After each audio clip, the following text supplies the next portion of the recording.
racist shit. Here's a Hey, banger. hang on. And also, But wait, dude- also to add on to it, dude- she leaked a screenshot of her missed calls or whatever, and he was calling That's her like not. That's not real.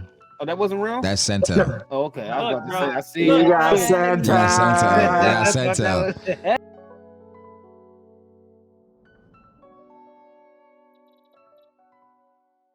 It's not the craziest thing. What y'all talking On about? coke. When Braden got on stage and was hugging old girl when they was performing, and That was when he wild. was high. Tariq acting. I mean, Corey acting like this nigga was running through the campus ass naked or something. Like Yeah, wild. That would have been better. That was weird, but it's not like the craziest thing he could have did on cocaine. Did Bro, Braden f somebody's girl or something? Like they just said f this nigga.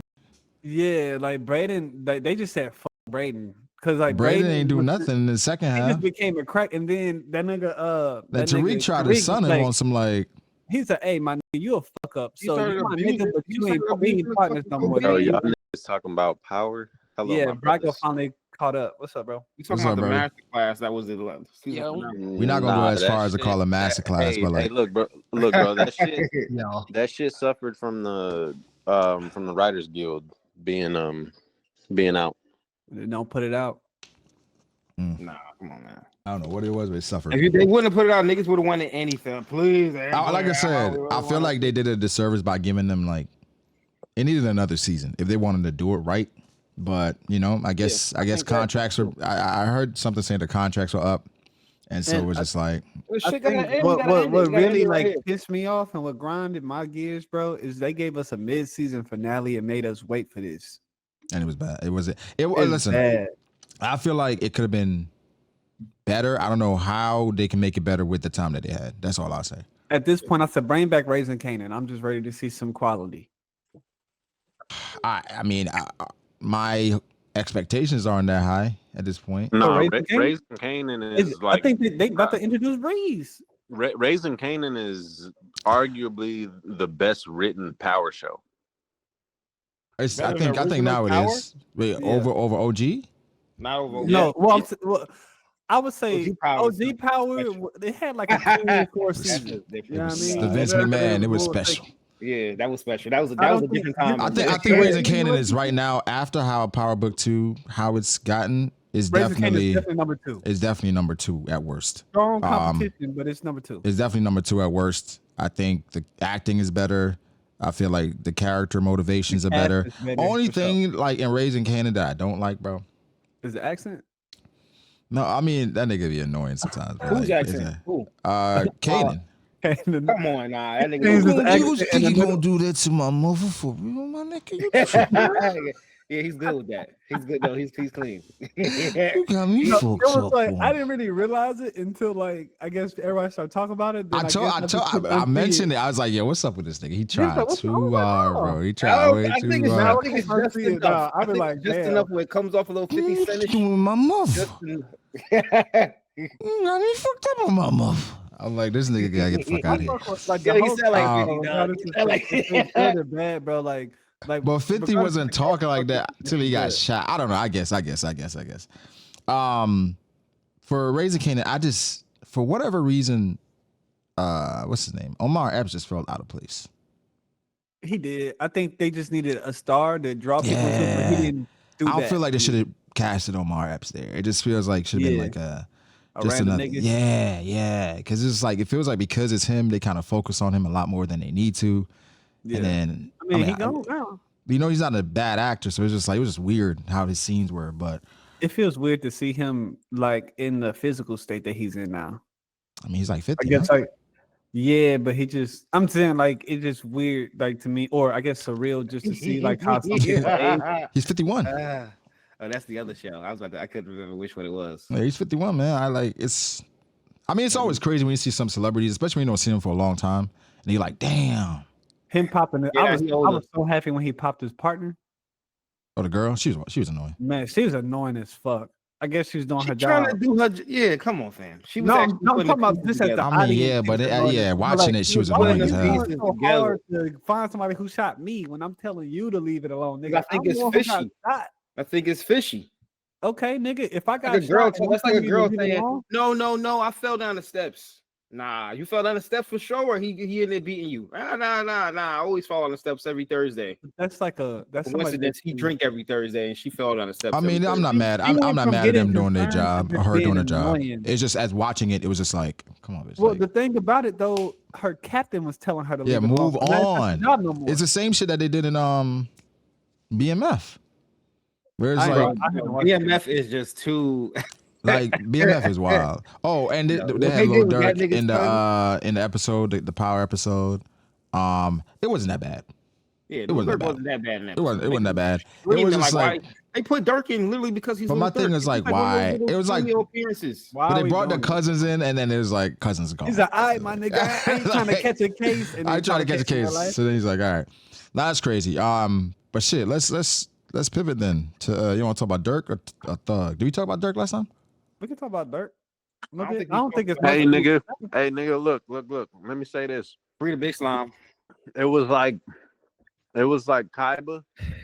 It was like Kaiba said, I sacrificed Dirk to summon Young Thug. Listen, bro, I'm surprised Fuck. that nigga Thug is free. I felt like he was gonna get free after I saw because I'm kind of Bro, remember we talked about it, and at first we was like, this nigga looked like he about to get life, and then he's out. Bro, as He got Brago. 15 years Prosecution was probation. like, Look, 15 years probation is crazy. Nigga, that ain't nothing Yes, Hey, so that is something. That's Bro, there's a something. couple of things. compared to life in jail, quietly. Well, nah, that's on different. a Rico. Hey, no. There's a couple of things about it. So, When yeah, niggas it was a testifying? Rico, but it was a state Rico, bro. Yeah. So, like a state Rico, they don't have. They're not the pool. feds. Yeah, they're not the feds, bro. The feds on Ricos, bro, and on Fed cases, when they take you to court, bro, they have a 99% conviction rate.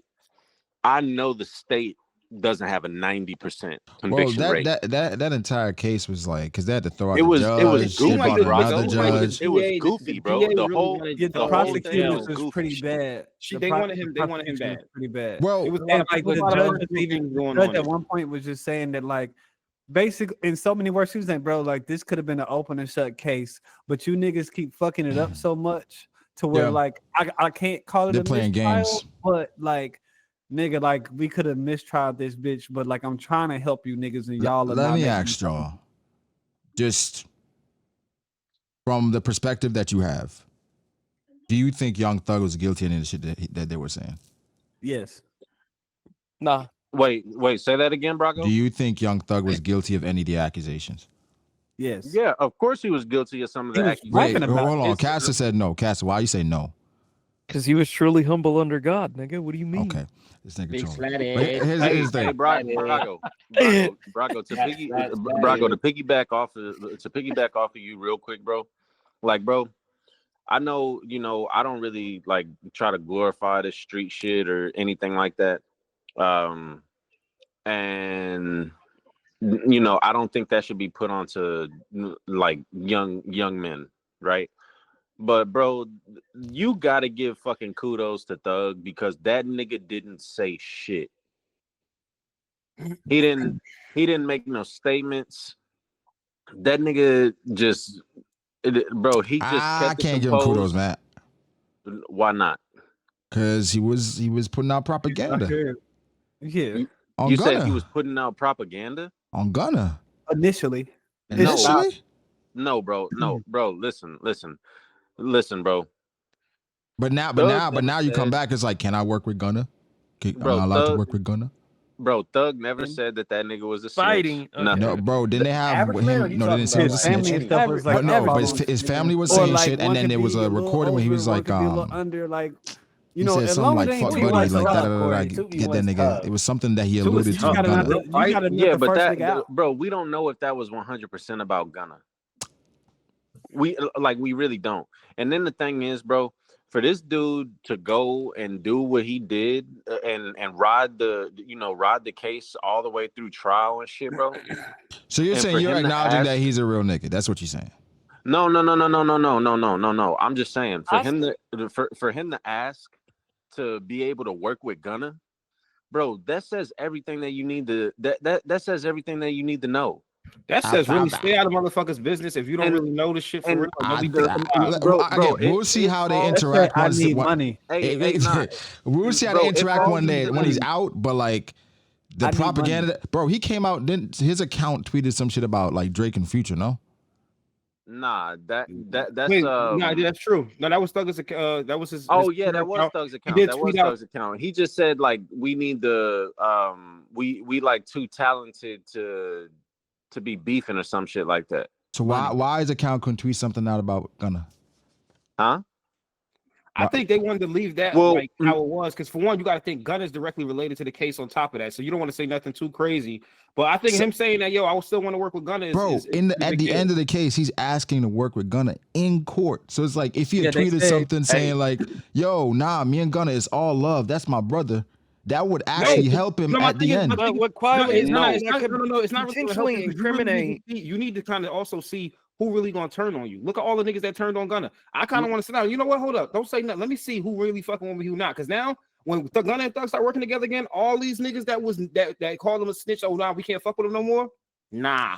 You know how many niggas gonna be trying to come back? Yo, big bro. Bro, and then to add to that, because Gunna was still putting out heat this whole time. That's in the same. I mean, Gunna and Thug, didn't they put out the album the same day?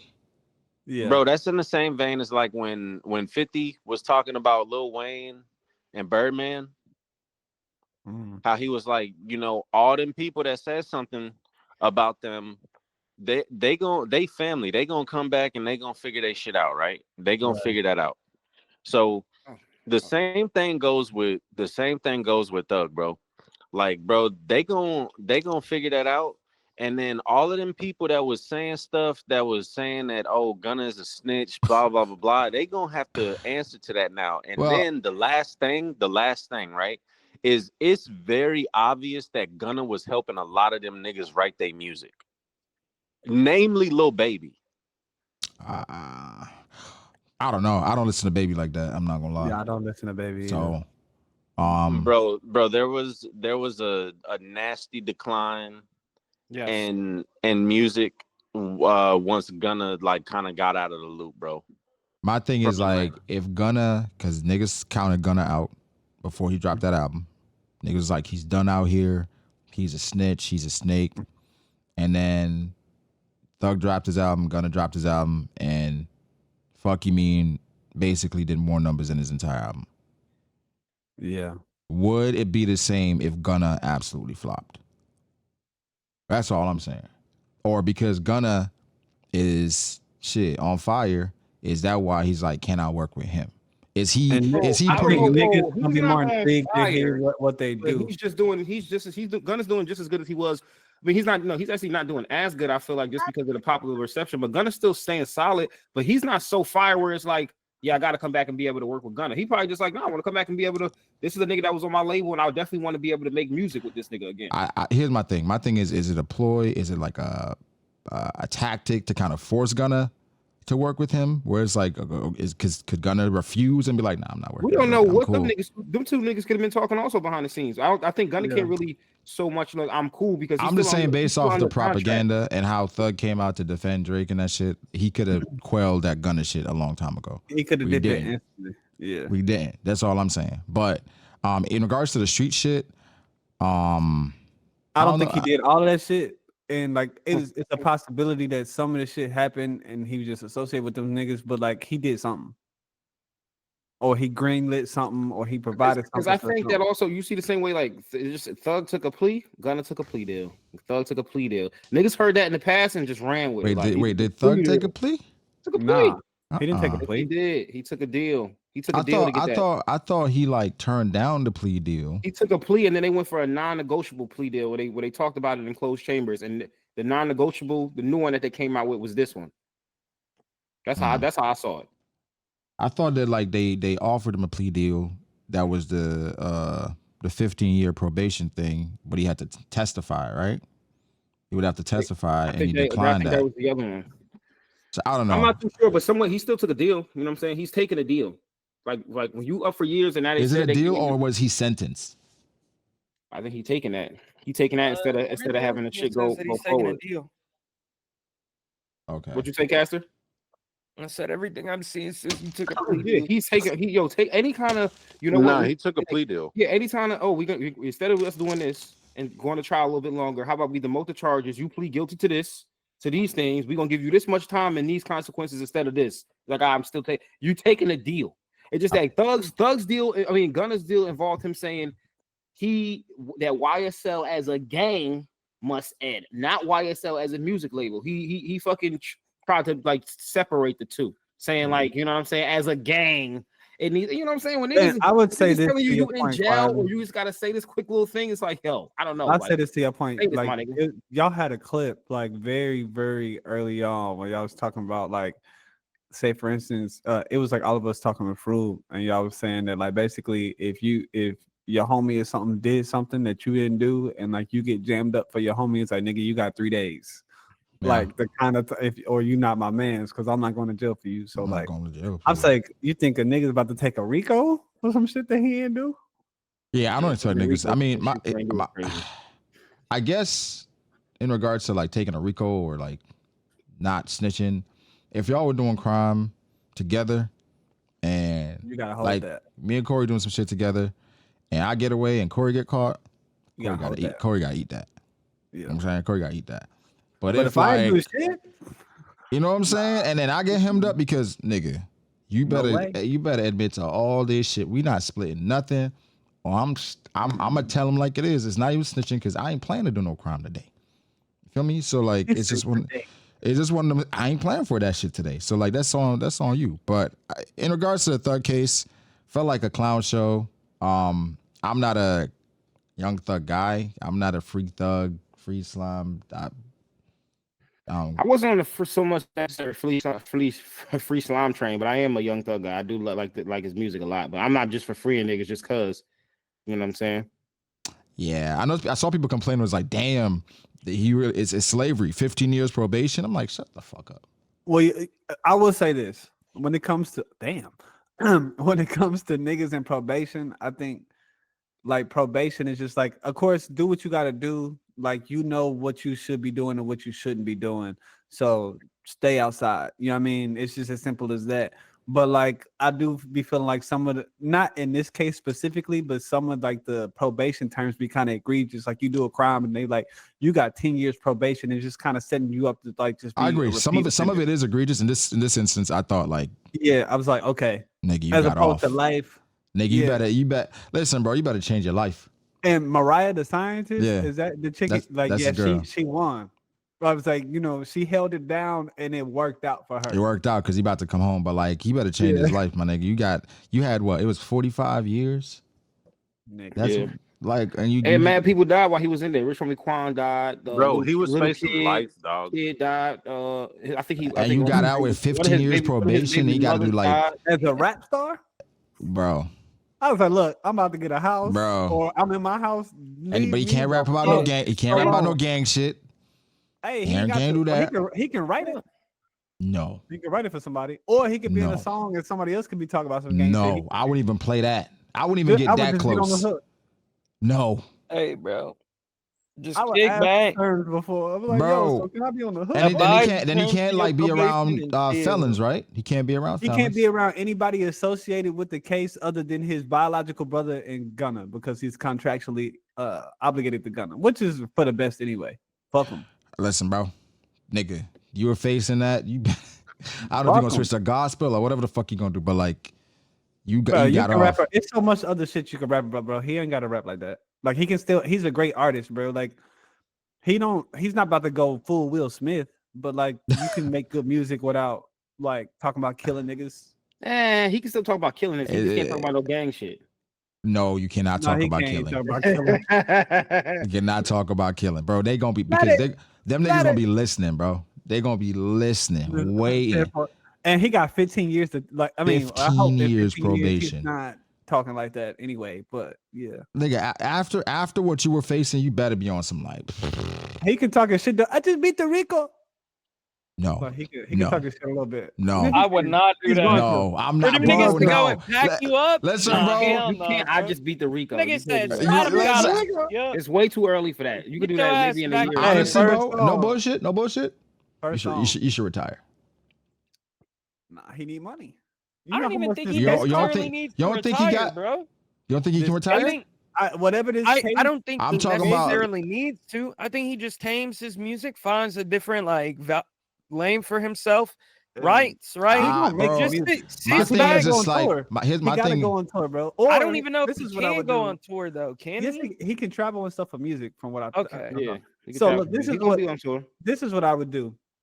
I might not even make no new music. I'm still rapping my old shit because I ain't made no new shit. Yeah, you Like, could definitely man, probably still rap your old shit. I was thinking that too. You can rap your I'm old rapping shit. my old shit crazy. And I All the guarantee You niggas can't. that- No, but all no. the- if that Doug gangsta announced No, the tour but next wait. week, Isn't that constitutes the same thing? You can't rap about the It's same already shit. recorded. It don't matter, bro. Those are his songs. Hey, bro. Okay. So he can't No. use his discography anymore. I would just I would say lip-syncing, so. bro. If he's I don't think it works bro, like if he's that. on the stage and he's rapping about like the same shit, killing niggas and slime, that's gang. And he nothing new recorded. It This doesn't is matter. In my opinion, it shouldn't matter if it's new or fucking old. You should not be rapping about no gang shit. It don't matter. He been doing that since he been out. What can he do? What do you mean, bro? You gotta pivot. That's what I'm saying. Bro, if you can rap the same shit that you used to, but you're saying like YSL is done and the gang shit is done, but the music is what got you hemmed up. Well, what's the YSL point? is still here as a label. That's what I'm saying. But he was gang is done. But he was rapping about the YSL gang and their music, was he not? Nah, he was talking about the label. So he my just God. can't be Rich Gang no more. You know what I mean? Look, Rich gang. all I know is we can easily look at what is that nigga's name? Fetty Wap, right? Fetty Wap, nigga. Can I get to the yams, bro? That nigga pivoted and that shit was fire, bro. No, Fetty was on that. That was Fetty. Yeah. Well, Fetty did. No, that's what I'm saying. What Fetty song is that? I pivoted. never heard that. Can I get to Sweet Hands, I never bro. heard That song is gasoline. But I think Fetty Wap is just like I genuinely think Fetty Wap would have been in the conversation for Big 3 if he just kept going strong. I'm not even gonna hold you, bro. I'm not gonna hold you, bro. Fetty Wap is a generational talent, bro. You said Baby King was over. Bro, you're bugging. JID was over. Fetty Wap is not a generational talent. You're bugging, Fetty bro. Wap was Name a one generational bad. talent. Name one bad What? Fetty Wap. But song. I just don't think he's top 3. What? I What? didn't say I'm saying he's like top it- 3. I'm saying if Fetty Wap. Was it? Wait. Continued What on you the say he's a trajectory. generational talent? I'm saying Yes. like his run for his first album was kind of crazy. That's what I'm saying. If that nigga kept going, like his run for his actually first album with was it, crazy. Nigga, I all right, promise all you right, that wait, nigga wait, would wait, be. wait, wait, Bro, wait, you're wait, wait, bugging. wait, You're wait, actually wait. bugging right now. Tell me, okay. If a nigga is a generational talent, right? Why didn't he do it again? Do it again. Because the nigga was in fucking jail. What do you now. mean? Nigga, he wasn't in jail immediately after he had his run. Bro, You gotta. he had some- like the a hood. ton of bad relations with his label. His label was shutting him down. And then the nigga went to fucking jail, bro. Oh my god, bro. No. I swear to God, crazy run though. I'll give him that. But What's the that's what run? I'm What's the saying. run? What's the run? No, listen. So he I'm had not- My Way, Okay. and Drake got on the remix, so that went crazier. Mm-hmm. He had the Trap Queen. Mm-hmm. He had the what the fuck is that song called? Crazy Remy run. boy, Crazy run. 38. 1738. What's that song? Wait. Hey, That's I'm like, hey, what's up? that's Trap Queen. That's Trap Okay, Queen. that is Trap Queen. That's Trap Oh, Queen. is it? Hold on.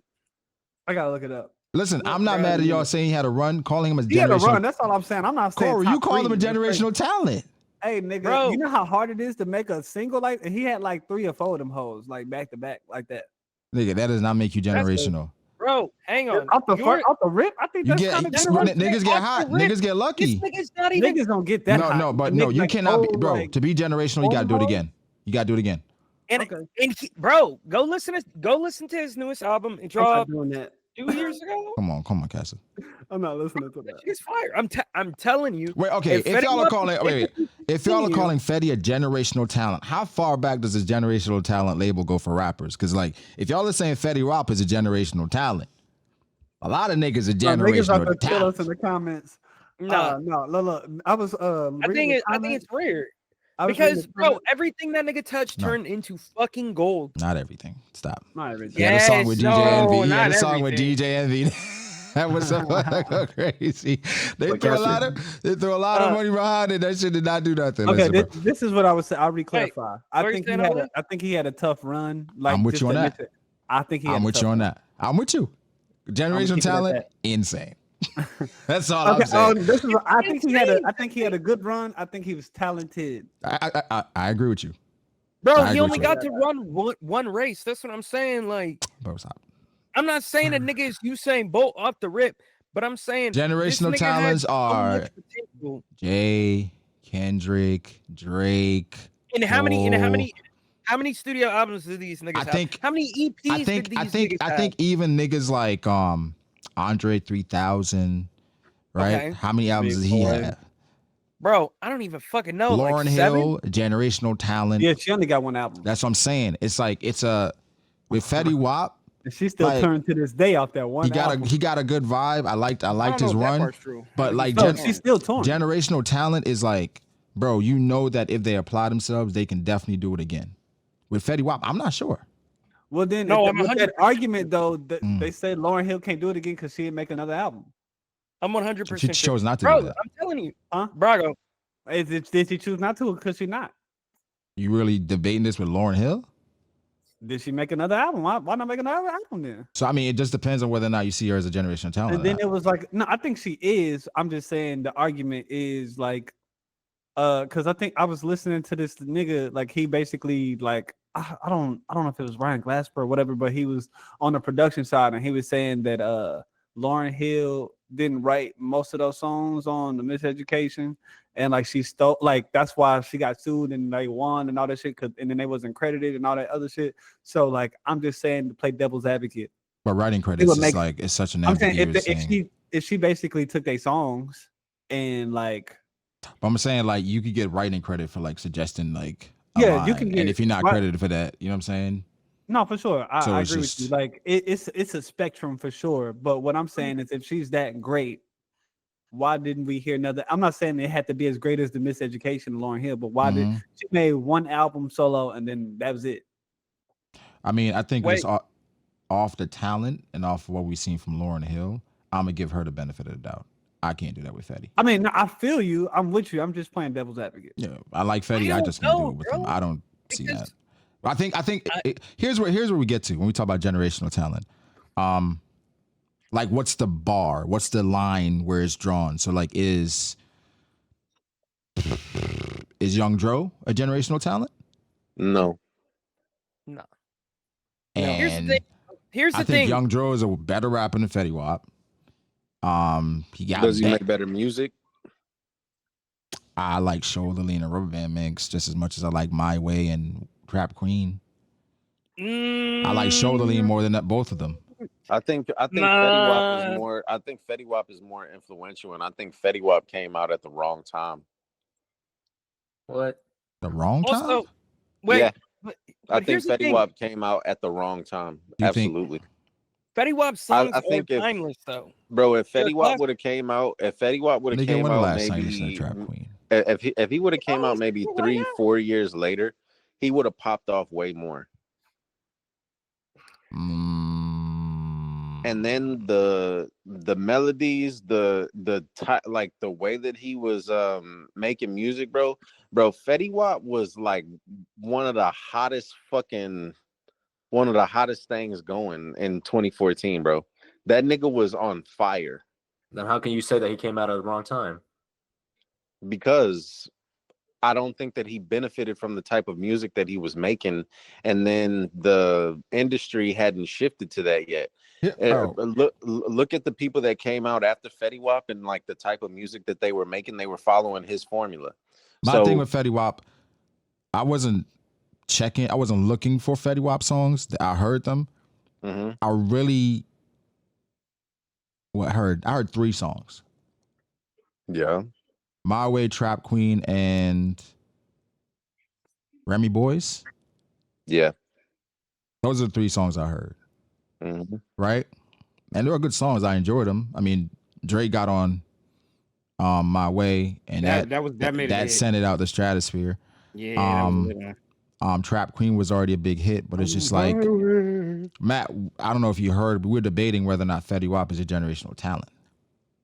I think that he was a nice hit, but generational talent is crazy. I don't think he's a generational. That's my generational talent is excessive. And that's why I got to the question of what's that line in regards to rappers and song makers in regards to generational talent?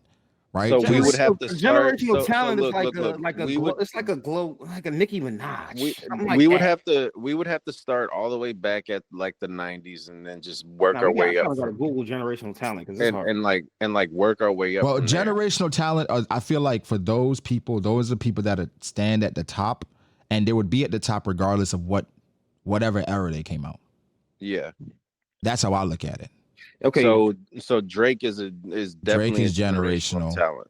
Yeah. Jay-Z. Okay, see, the definition that I'm getting is someone who is much better than their competitors, that their level of dominance is only seen once in a generation. So yes, Drake. So basically, if we go that specific. Wait. So if we're going on that definition, then he literally is a generational. No. He was clapping everyone in that era, bro. No.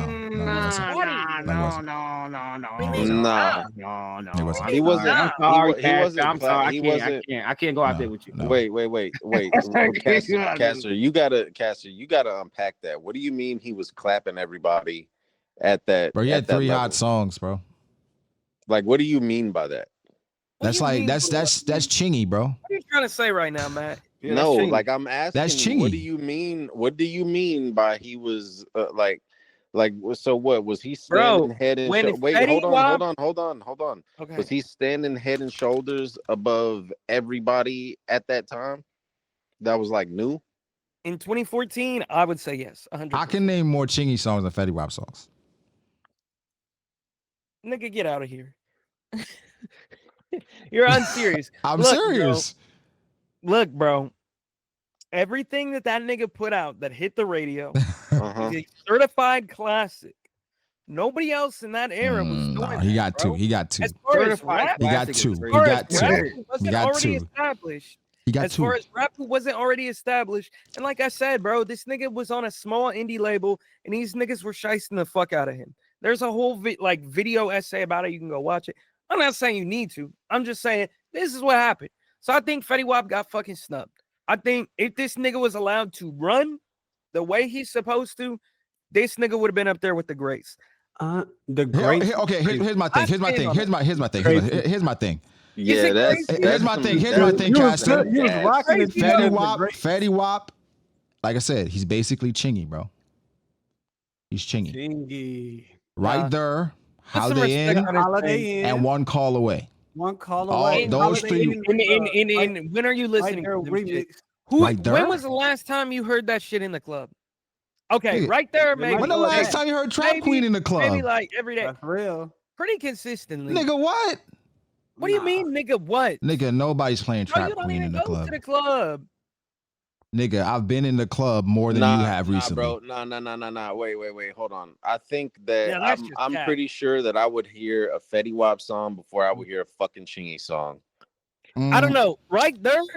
But I mean, Texas, bro. You're gonna hear that. You're gonna hear that once a night. Chingy's 20 years ago. That's like I'm gonna say that was 20 years ago. So even like that criteria. Fetty Wap was 10. I'm saying, are they gonna be playing Fetty Wap 20 years from now? Like, are they gonna be playing Trap Queen specifically? They might be 10 years from now. They might be playing. They might be playing Trap Queen. Either way, Fetty Wap is basically Chingy. And then Chingy came back and like more talented than Chingy, but like his career is Chingy, yes. But that's what I'm saying. Is he more talented? Got snubbed, bro. That's what I'm saying. Because Chingy came back in 06 and pulling me back. Talking about talent. Every time I try to leave, something keeps pulling. Well, Fetty Wap came out with Yams. What? I never heard Yams. Yeah, that's what I'm saying. That was going crazy all holiday. Fire, bro. I never heard Yams. Yeah, Yams go crazy. Fire, bro. Just listen to it. But look. Since we're on the topic of music and generational talents, did any of y'all listen to Chromacopia? Oh, nigga. No. That's not, you know. That's not my bag. I'm not that guy. We already know how you feel. The only thing I heard was I peeped that song that you sent. I heard the one that the video. Got the video for? Yeah. And I feel like that's not like probably a representation of the album. So. I've always respected his talent, but his video really felt a lot like that Baby Keem and Kendrick song. Yeah. Well, his style, like it felt like Kendrick. Like Kendrick. I liked it though. I liked it. Like I plan to listen to the album because I listened to my first Tyler song last week. Really? Mm-hmm. It took me a while to get on top. Like I heard, because like, you know, when Tyler first came out, my perception of him, because I only heard like that weird like song where he was trying to make fun of New Yorkers. So like I was like, oh yeah, Yonkers? like yes, Yonkers. So Yeah. I was like, I honestly didn't listen to Tyler until like for the first time by myself until I want to say 2017, 2018. And then that's when I started. The first thing I listened to was Flower Boy. And Flower Boy, like I heard the production, and the production was like I didn't expect it based off of Yonkers, and I was like, oh, actually, like this nigga kind of go hard, and I was like, okay, cool. Yeah, And Flower then Boy, Igor. It took me a little bit to get into Igor, but once I got into it, I was like, okay, I see the vision. I was kind of like it had to grow on me, but like Igor kind of went crazy. I like how, from what I've heard so far, how eccentric he is and how different he seems to sound on each song. I gotta listen to more because again, my perception of him is different. Yeah. He's really talented, bro. Just marinate on it. Call Me If You Get Lost is definitely my favorite album, but I would say Chromacopia is very much akin to Mr. Morale. Just in like terms of like vibes and subject matter. It's like, okay, this is like pretty adult. Like you're talking about real life shit. You're talking about growing. Fair. I still like Call Me If You Get Lost better, but yeah, I was like, I'm not even like Flower Boy. Really, since Cherry Bomb, his like sound, his subject matter has shifted in a way that's like all the past shit. I mean, I still listen to it from time to time, but like all the past shit is kind of that's like. I'm not gonna hold you. He had like 3 good albums back to back with Igor, Flower Boy, and Call Me If You Get Lost. In my opinion. All right, enough of the Tyler Glaze, bro. Like, I'm not even glazing. I was like, he's cool. It's just getting out of hand. Niggas just talking about music. Oh, we've heard you niggas say first, Mister. I'm gonna start rapping before he get around the corner. Hey, I'm always rapping I'm always rapping a song. Yo, I say kiss me. No. We didn't really talk about like the Dirk shit. We just kind of skipped over that. I don't know. I don't really have nothing. All I know is that them niggas. That nigga about to get one of his mans. His mans had a wire on for like for a while. That's done. It's over. It's done. It's over. It's over. And like we know niggas that died. Well, okay, real quick. Let me ask a specific question. They said that Dirk slid for Von and packed up like 2 niggas. Rondos, niggas. Yeah. Something like that. Yeah. Yeah, 2 niggas. Just general thoughts on that mindset, considering like how Dirk kind of went up. Dirk has been up lately. To be still moving like that, bro. He should have. Why are you even involved, bro? Like, and then the thing is, like, I'm starting to see. Well, like this whole last week or so, I was seeing all these videos with Gilly and what's her name? And Wallow, and they're literally talking telling to him. They said Wallow got to stop talking to niggas, bro. Because every time Wallow talk to niggas, they go to jail. Bro, I've never understood this, bro. I get it, like, bro, like you want your day ones with you, but there's no reason why you should be going somewhere, bro, and there's 20 niggas with you. Chances are you're not even cool with all 20 of them niggas. Like, I think for them niggas, it's more like the fact that they have a huge entourage is a deterrent. Because of how much it is, but like, bro, you got enough money, bro. You can bring like 3 or 4 of your niggas to get security. Security. That's it. I think because bro. Dirk, when you making that type of money, he's a voice. Yeah, but is security gonna slide for you like that? That's their job. I'm not even trying to be funny. That's their job to slide for you. They're gonna slide. They slide more than your niggas, bro. They gonna slide first because that's their job. They're not gonna shoot. They slide more than nigga number 19. I guarantee that. Security is gonna be more battle tested than the niggas who thinking sliding for you anyway. Nigga, security's not taking a bullet for you. Caster, it would be better to actually get somebody whose job it is to protect you. Rather than your niggas, because they're know like places to go, places they do research beforehand. Like this is what we got to do. Your niggas is just there for the vibe. And then if they shoot some niggas, it's legal. As opposed to a nigga crashing out. No, it's not. It is one legal. Security is not gonna shoot no niggas for you. 2, how the fuck would security shooting a nigga for you be legal? They did with Drake. Nigga, Drake and Dirk are completely different entities. Security. You think security going harder because it's Drake? A lot of those guys can legally carry. A lot of those guys are licensed. A lot of those guys are former military. They can protect you. That's why they're hired to do that. That's why they have the job. You saw that nigga. You saw Kendrick Lamar with that big ass, like 7 foot, like nigga that was like an army, like, well, no, he was like a Marine or like he was like something crazy. That nigga was like 7 feet tall, like bro. I was like, yeah, I think that's enough. I don't think niggas really trying to fuck with you. Yeah. So I'm not saying don't get security. I'm saying have them sprinkled in. But wait. What's the max for Entourage? What's the max for Entourage? Y'all think? I think more than if you got more than 4 to 5 niggas. Just depending on how big you are, then it's like I think because assistant manager, right? You need your manager, like your publicist. Your publicist don't gotta be with you, do they? I mean, maybe not. Okay, I mean, yes, like you said, your assistant manager. That's gotta be with you. Maybe a video. Why does your manager have to be with you? Manager normally the tour manager. Like most of the time, your manager the tour manager. It's different types of managers, so it could be a manager with your day-to-day life that's like maintaining your schedule and shit like that. Isn't that just an assistant? Yeah, I mean, the assistant just do shit. They prepare things for you. So like for instance, like my brother's godfather, he was a manager for Timberland. So like he didn't like manage him in that sense. He managed his day-to-day life. So okay, you trying to do this, I'm gonna book this flight. So it's like kind of like an assistant shit, but it's like I kind of trust you more than an assistant. Like you're managing his life.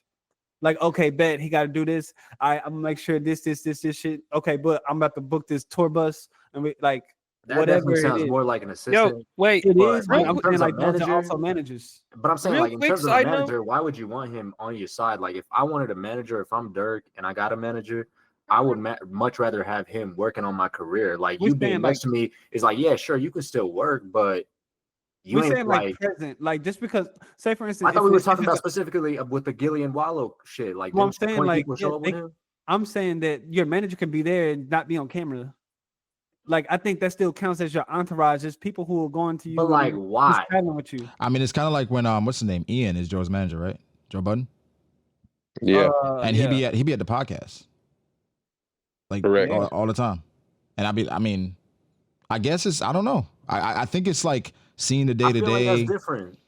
Wow, that's the same thing. Because he's not traveling with him at the Joe Budden podcast. Isn't that just at his house? No.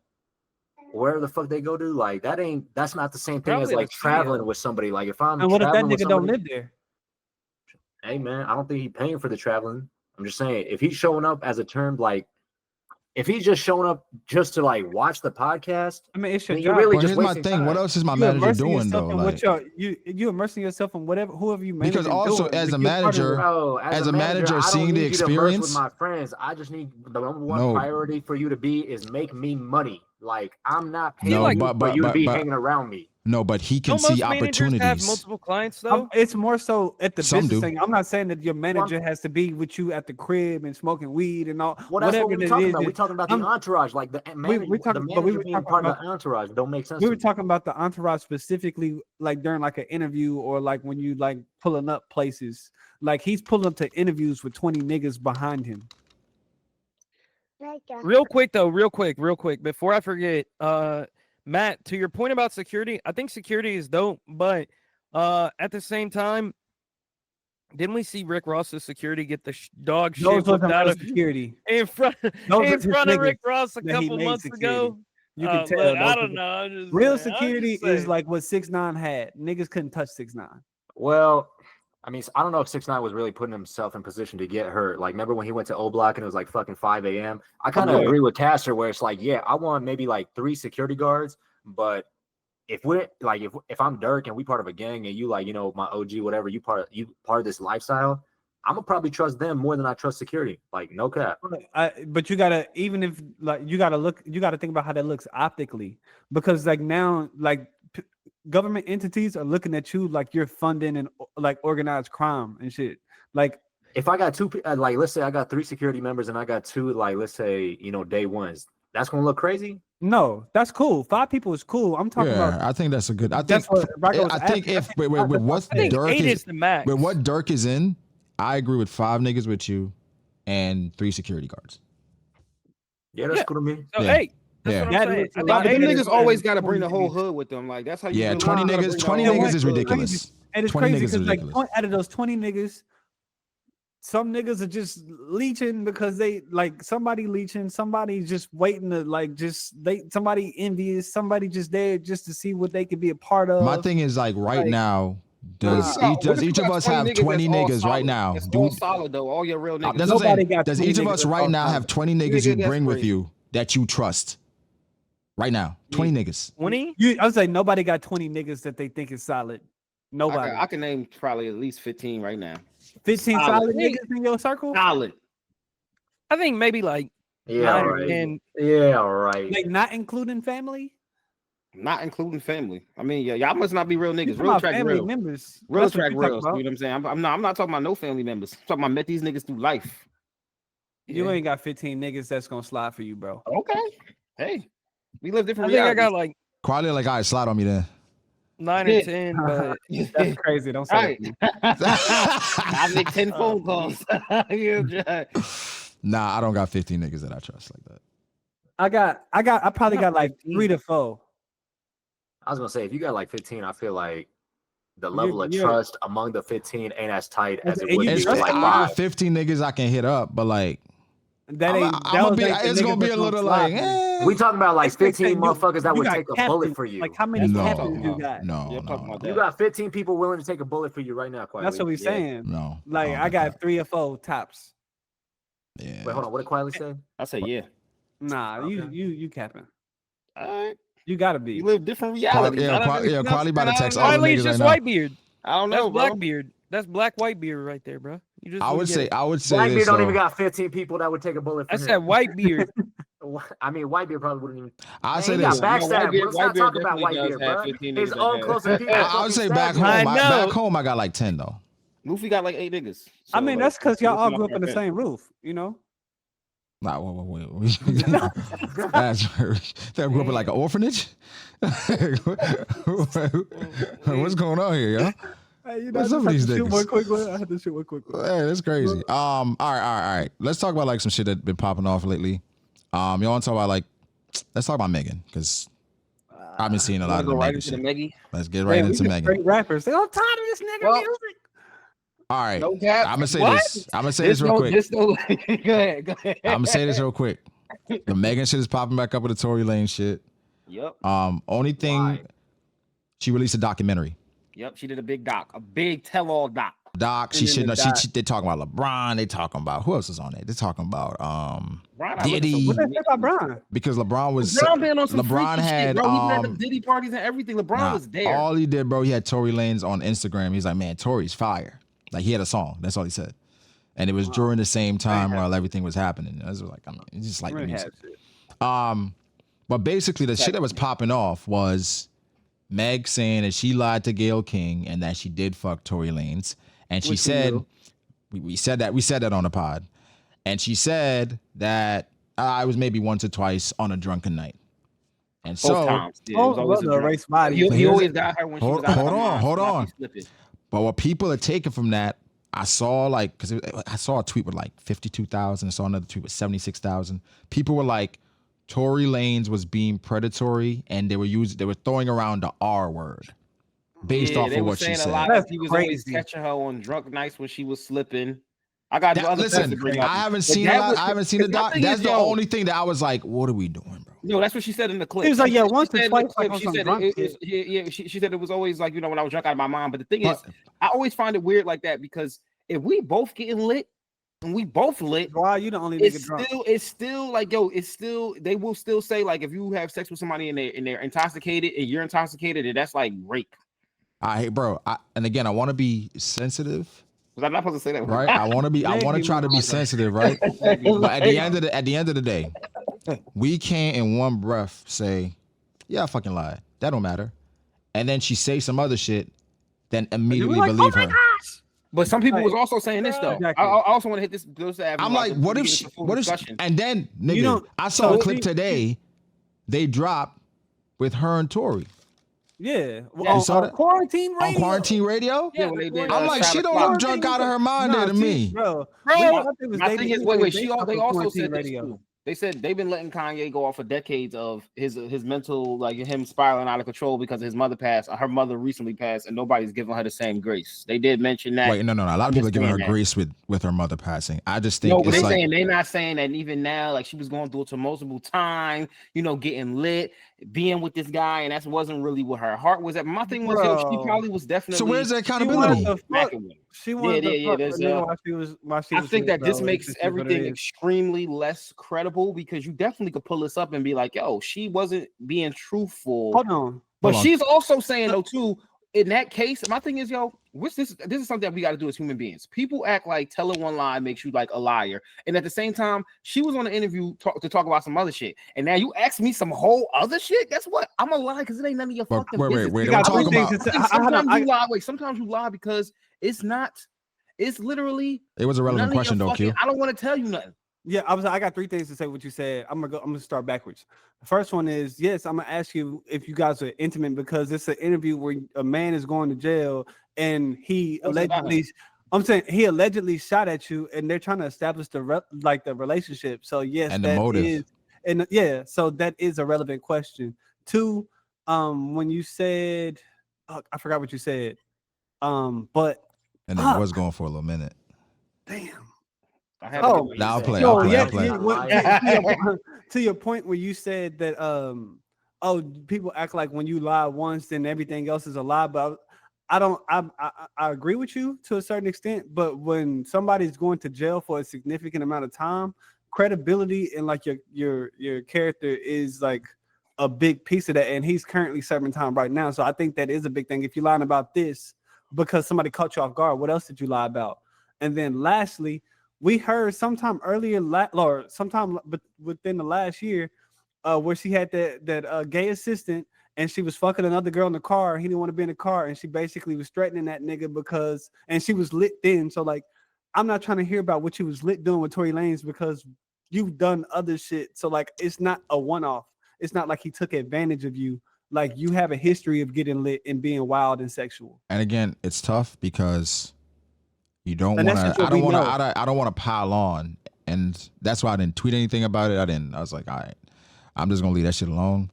But like, when women start talking about, oh, it was a drunk night, maybe 1 or 2 times. She's trying to erase her body, bro. Come on, because she's not fucking with the nigga right now. Come on, bro. It's like you can't fuck me and they fucked multiple times under the same circumstances.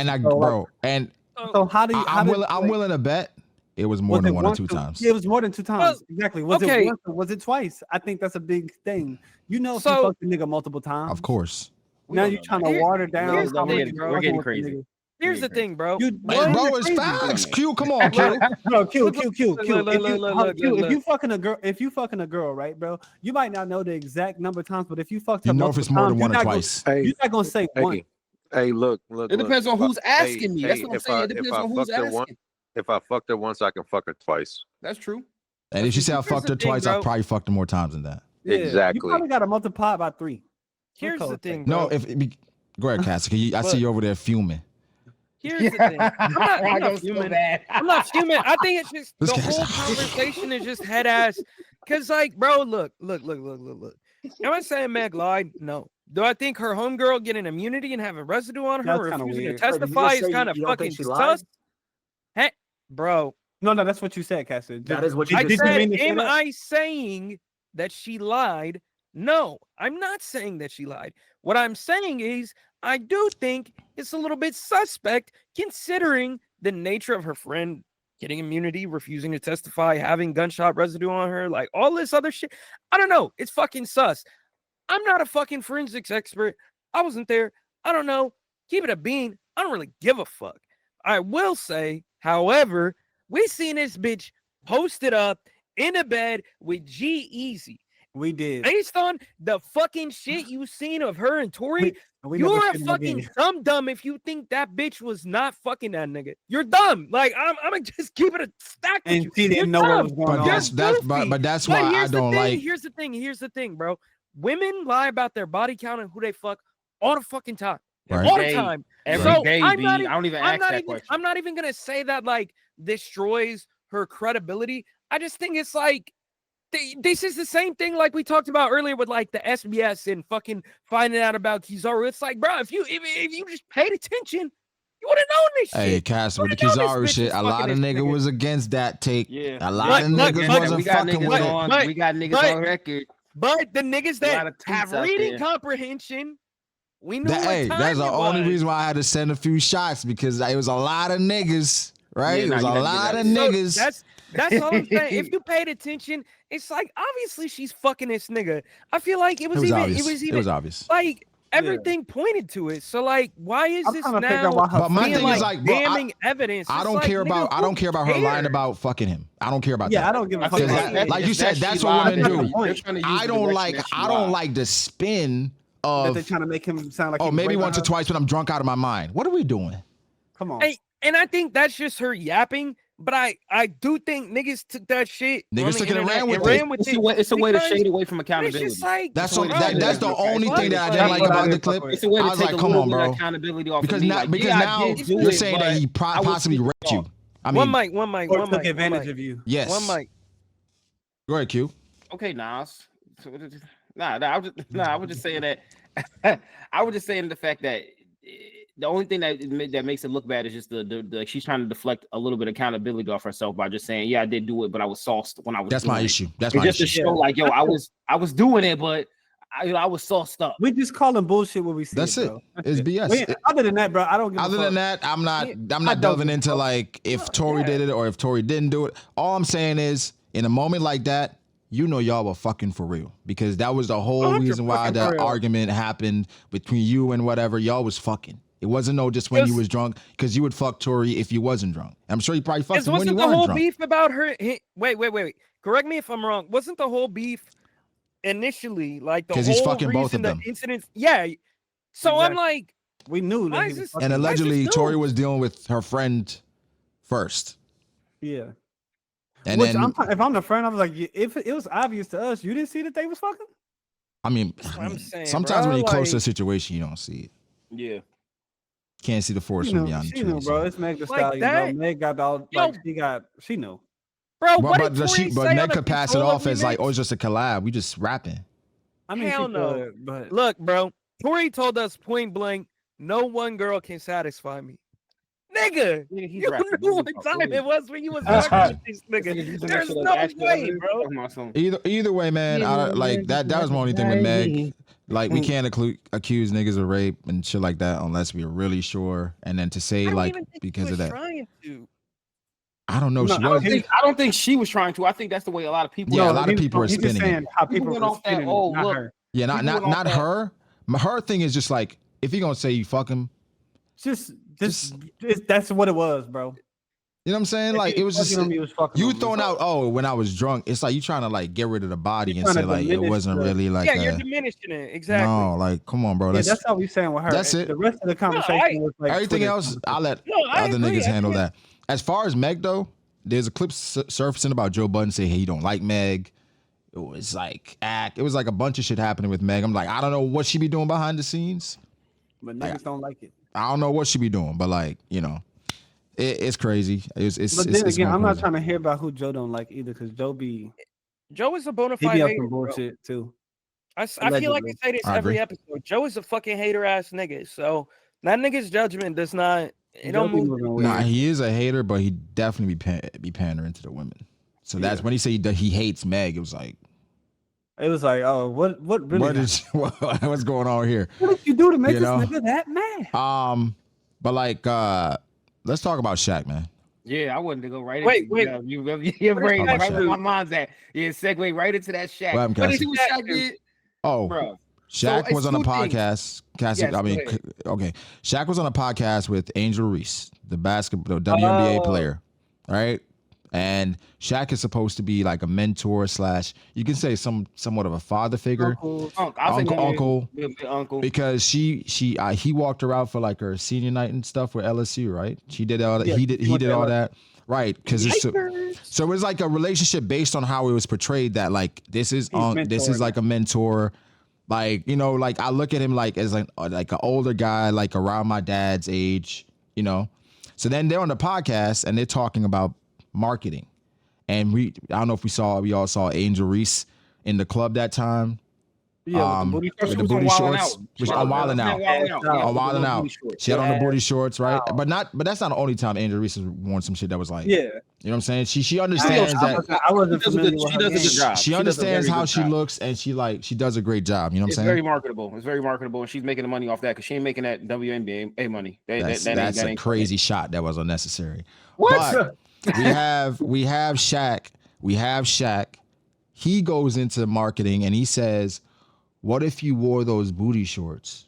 And he said, "If y'all lower the goal, and you lower the goal, and you were dunking like in those booty shorts." So they was dunking. And the problem, I mean, that's a problem saying that, right? But the fact she's basically saying, "Move on." Like, no, stop. Okay, we had okay, that's it. He was talking about the dunking shit. And then he kept going. He was like, "No, but like, imagine though, if you had on those booty shorts." And I'm like, nigga. Let me ask real quick. Did y'all watch the entire podcast episode? No, I did not. Because I feel like that clip, I was looking at the replies on the threads, and it was like Shaq literally said earlier in the episode that he gonna get clipped out of context. Okay, what's the context? I don't know. That's why I asked you. Did you watch the entire episode? Wait, he said that he was gonna get clipped out of context. Yeah. So like, if you go look at the clip that's going viral of Angel Reese and them basically saying whatever that Brago explained earlier, there's replies in the thread saying that Shaq prefaced this comment before, even earlier in the podcast, talking about, oh, he gonna get clipped out of context. But that's like knowing I'm about to say something crazy and like, y'all niggas gonna say I'm racist for this, but then to say some racist shit. Yeah, say some racist shit. Hang on. And also, also to add on to it, she leaked a screenshot of her missed calls or whatever, and he was calling her like, that's not real. Oh, that wasn't real? That's Sentel. Oh, okay. I was about to say, I see. You got Sentel. Because my mixtapes posted that too. So like other places were posting. Okay, my nigga. Look, first off, Angel Reese having him as Big Diesel in her phone, that would be crazy. So like, I was like, no, that wasn't real though. That wasn't real though. What are you saying, Caster? Two things can be true at the same time. That could be a genius marketing strategy. I mean, I would watch, but no, you wouldn't. Shaq can also be an old horny nigga. Like both of these things. Wait, they already have like lingerie leagues for women. I don't care about them. Yeah, but I mean, I'm looking at these pictures right now.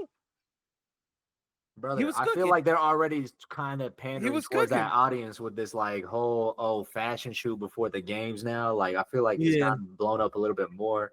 Where these women are wearing, these WNBA women are wearing way more risque shit when they're coming into games. It's getting popularized a lot more.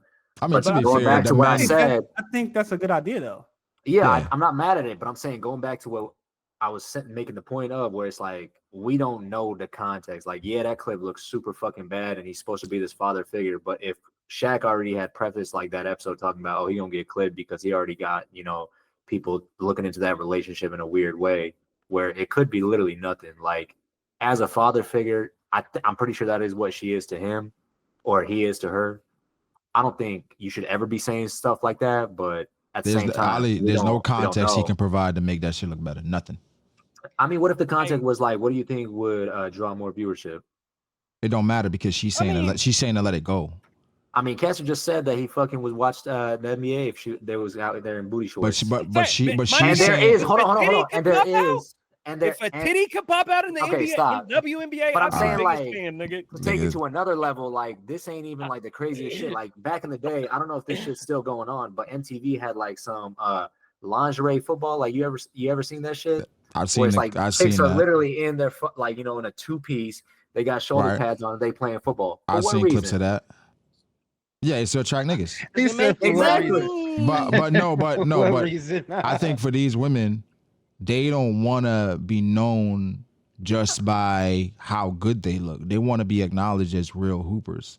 So like for them, marketing it as like, yo, we gonna have booty shorts and market it that way is gonna further kind of promote like a stereotypical like women can't hoop. We just watching it for the ass. But do you want the money or no? That's what I'm saying. No, like, okay, how hey, crazy? That's crazy. Hold on. How crazy would it be? I love the game. How crazy would it be if they did start wearing like shorter shorts. Like, you know how the short shorts are like low key making a comeback, not even low key, high key. Like even NBA players, their shorts are way shorter than their normal, like back in the day. Like, Hooper shorts are shorter nowadays. Hooper shorts are shorter.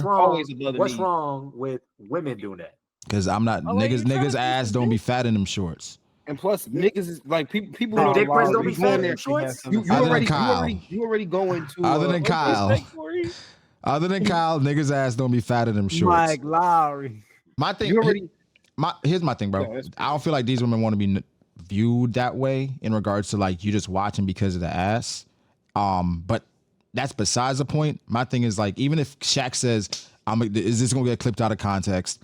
In the midst of you saying something and her being obviously uncomfortable, you got to be like, all right, just drop it.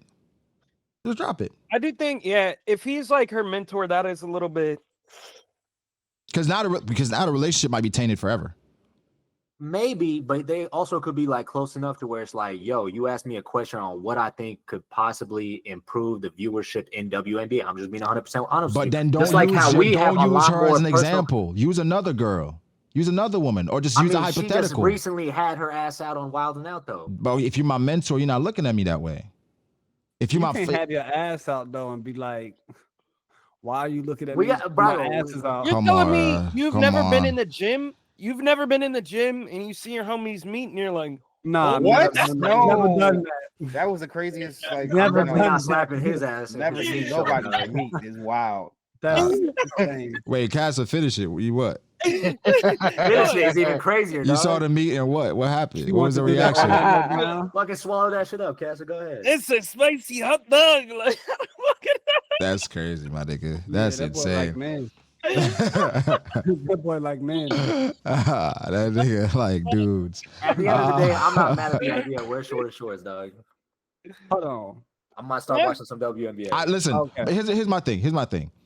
I'm not even arguing against the idea. The idea could work, could not. Just depends on how they feel about it. I'm arguing against Shaq in that moment. How she seemed uncomfortable, let it go. Because I'm thinking if that was my daughter, I'd have an issue with it. I'd have an issue with Shaq. That's the type of vibe where if you sitting in the room with a girl, they'd be like, yo, you could be crazy if you got up and just started twerking right now. She like, chill, I'm not. You like, what I feel like you said crazy, that before. You got up and just started. That nigga came up with that off the rip. Quietly like, oh, it'd be crazy right now if my pants dropped and you started sucking my shit. Like, that's that type of rhetoric. Though, that's that kind of rhetoric. No, it's kind of like you see her like eating a lollipop or some shit. Like, man, it'd be crazy if you could do that shit for real.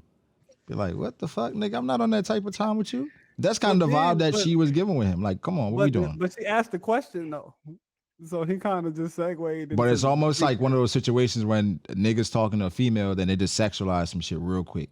Yeah, immediately. Okay, like a girl will ask you like, now she'll be like, is it hot in here? And you like, oh, you think it's hot up in here? Shit, I guess we got to start. Right. Yeah.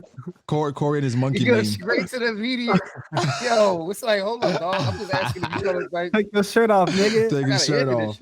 Nah, I mean, Shaq was a creep for this one, bro. But Shaq, but listen, this ain't the first time Shaq. This is not the first. Here's the thing, though. Shaq ain't. This is the first time Shaq been creepy. This ain't the first time. Shaq be fucking hoes. Every time a young chick go viral. No, every time a young chick go viral, Shaq in the DMs. Yeah. Oh yeah, he was in the DMs of the Home Depot girl. Home Depot girl. I mean, get them a Buick, some icy hot, and they bills paid. And the hot tour. To be fair, though, DMs. They get insurance. And the general insurance. Yeah, my general. Shaq wait, so we're mad at Shaq for shooting his shot? Yes, you don't shoot your shot at somebody you're mentoring. That's that. No, I'm talking about I'm not talking about the Angel. Oh no, the Home Depot girl. I'm not mad at that. Home Depot girl. He mentioned hot tour. No. Here's the thing. Not mad at him shooting his shot, but the pattern of behavior and the age of the girls that he's shooting his shot at. Well, you have about legal age. They legal age. What do you look, bro? It just looks like no, but quietly, I'm not mad if Shaq is fucking somebody they're of age. I don't care. That's his business. I'm just saying in this relationship specifically, and your prior behavior, it looks away. Yeah, same. With it looks away. You got a pattern of behavior, and we like, what's his pattern of behavior? He going after? I don't get what? He going after the young hoes. I don't see the pattern of behavior. That's crazy. Bill Belichick is dating someone a third of his age. Okay. What does that mean? So now we're gonna call him weird for. Did he do it before? I don't know what his track record is. Exactly. We know Shaq's track record. Shaq's track record. They ain't underage. It's not about underage, Ali. It's the optics of like the power dynamic. I've already said I think it's weird to date somebody that's like way younger than you, right? I've been on record saying that, but I will say he just trying to I don't like. Damn, let me finish my idea, like. Bro, you've been talking the entire time. Relax. He's a 52-year-old multimillionaire. Get off my dick, nigga. He's a 52-year-old multimillionaire who's single. If that nigga wants to fuck some hoes, bro, I'm not mad at it. Okay. No, I agree with you. I agree with you. Don't try to fuck your mentee. I know. That's why I said why. Yeah, don't try to fuck your mentee. Don't try to fuck your mentee. No. Yeah, that's not. I agree. I agree with that. I already because now going forward, if Shaq reaches out to like, let's say, to mentor anybody else, like Juju, she's gonna be like. First off, it'd be kind of weird when Shaq. I'm good. If Shaq is trying to mentor, I mean, I guess you could offer a lot of things, but like.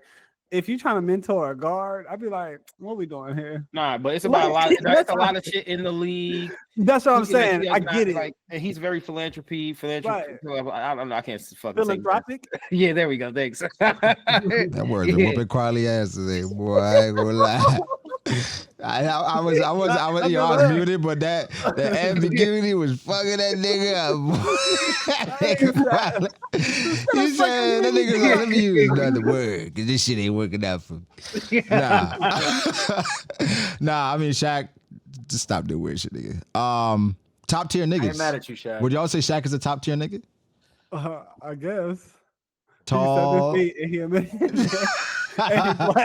He black. You know what I'm saying? Make well over 100K. Top tier nigga. And he don't have braids. Well, this is the rhetoric that they've been using to describe the like braids is their ideal. Let's set it up. Let's set it up. Typical podcast shit. You got a man on there with a woman. And then basically this man says that he's a top tier nigga because he's 6'4", he makes well over 100K, and he's black. Then the woman goes on to say he's not a top tier nigga because he doesn't cater to. He doesn't build a life that he doesn't make his wife's life or his girl's life easier to give her the life that she wants. He's not emotionally intelligent. How do you know? He's not. The conversation was like, I'm just saying. The conversation was like, what makes you a top tier nigga? He said these three things, and then she's like, well, a top tier man, in my opinion, does all of these things. But my thing with both of them, I think both of them were it was like clown behavior on both ends. But they both right, they both wrong. Yeah. They're both right though. Here's what he tried to do. He tried to use the standards that modern women have created as in regards to what they look for in a top tier nigga. But he's not wrong for that. Hang on.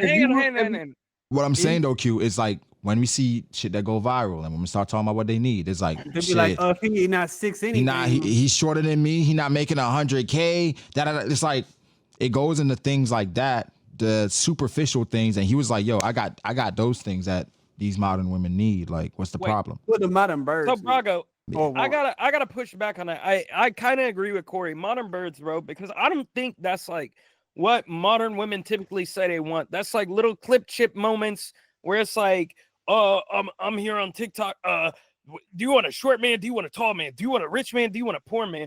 But like most women aren't just like, oh, I need a nigga that's like 6'5" and makes over 100K a year, and that's it. Like if you ever listen to a woman talk, that's all I'm saying. That's very much the online narrative. If you ask one of their ideal men, 100K is gonna come up. These things. Okay, but I'm saying I don't think it's just like physical. How much money you make and how tall you are. I don't think that's. I think money is important though. What I'm saying is that's not the only two bits of criteria. That's what they lead with. That's what I'm saying.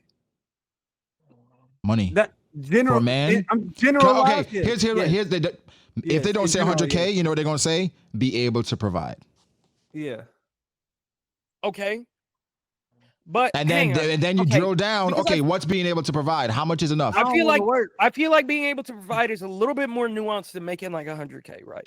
But because It depends on what you providing and what type of lifestyle you're trying to live. Exactly, because you can make, like I say, you can make $100K, but then turn around and have a fucking $1,000 car note, and your finances all out of whack. You not providing shit. Just Nigga, you broke. general to like these the online the narratives are bullshit, but these are the online narratives. And what he Yeah. was saying was like for the dudes who are filling these criteria, the women who want a top tier dude, they're not really bringing nothing top tier to the table, which is also like this is what you be seeing. Like you be seeing a chick that look beat talking about my guy got to be 6 foot, was making 6 figures with a 6-pack, and it's like, though that's not. I'm not saying that that's the real narrative. Like, or You be that's looking at her like you don't deserve that. But online, yo, that is 100% what you see. That shit. That that ain't shit in the future, that shit mama. has niggas that- Quietly. So that shit has niggas that's average height, regular height, thinking that they short because they go online and see like, damn, fucking, I ain't 6 feet. I must be a fucking midget. I agree with you to a certain percentage, but I guess like to expand on what I was saying, I feel like it's more like niggas, right? Like the red pill niggas, and then niggas trying to make a buck off TikTok, trying to push controversy. And what's It's really, I feel like this is like. What about when you see the women literally come out and say, if he niggas- ain't 6 feet, he ain't that. Yeah, he can't get this. You see, Big girls niggas literally bring up saying their weight. And there for are kids. those, but they're fucking birds. That's what I'm they're saying. I birds. feel like that's not like the general like consensus, bro. That's all I'm saying. I feel like this is a trap niggas have made for themselves, and they're like, oh, women are bitches and they fucking want money, and it's like, well, hypergamy is a real thing. I'll tell you that. Yeah. I say this, bro. Based off of the narrative, and like I've seen things in real life too. That's just like the online shit that women talk about is not just online. That's what I say. Yeah, it's not. I would say that, but on the same hand, I would also say that the online narrative isn't necessarily a real place. So yeah, there are people who think like that and are influenced that way, but there are also people who are very like, I live in the real world. Like, yeah, they might talk like that online, but like that's not what their situation is, and they understand like, hey, we just gotta get it how we live. No, 1000%. The woman that's asking for 100K and 6'4", she's fucking the short nigga around the corner. That don't make no money. Little Timmy from You know what I'm saying? She's still fucking that nigga. But it's like, you know what I'm saying? So, hey, Ali, you fucking him? Ali, you fucking him too? Timmy too? So we're like, so these women, I mean, it's cap. It's cap that but it's like they come online and those are the narratives. But it's just like, I think his issue was he tried to meet her at that low bar. And then she tried to hit him with what about the nigga that's providing and nurturing and she said, but you agree that it's a low bar. It's a low bar for sure. That's all I think, bro, I agree with you. Even the conversation is stupid. You know, that's a low bar, Caster. It's a low bar, but yo, I feel like the online, for one, it enables, and then a lot of people go in there and see that, and then that alters what they think a top tier nigga is. They start feeding into the same stupid rhetoric. You never even cared about a nigga height before, but now you online, and now you like, you know what? Nah, he got to be tall, right? That's what it is, right? I feel like that influences a lot of people. I feel like it's way more women who heads is fucked up than you think that think like that. Or it's it a lot.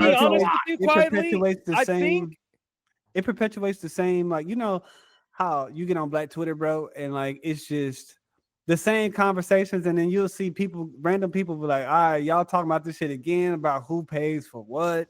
Yeah, that should get old real quick, bro. I'm tired of that. I'm tired of those conversations, bro. But ultimately, even that same rhetoric, like it creates clicks, bro, and it creates traffic, and niggas are gonna gender war all day. All I'm gonna say is I'm happy I don't got a date today. Me too, bro. I don't even think it's that bad today. Keep it a buck. I think I'm good.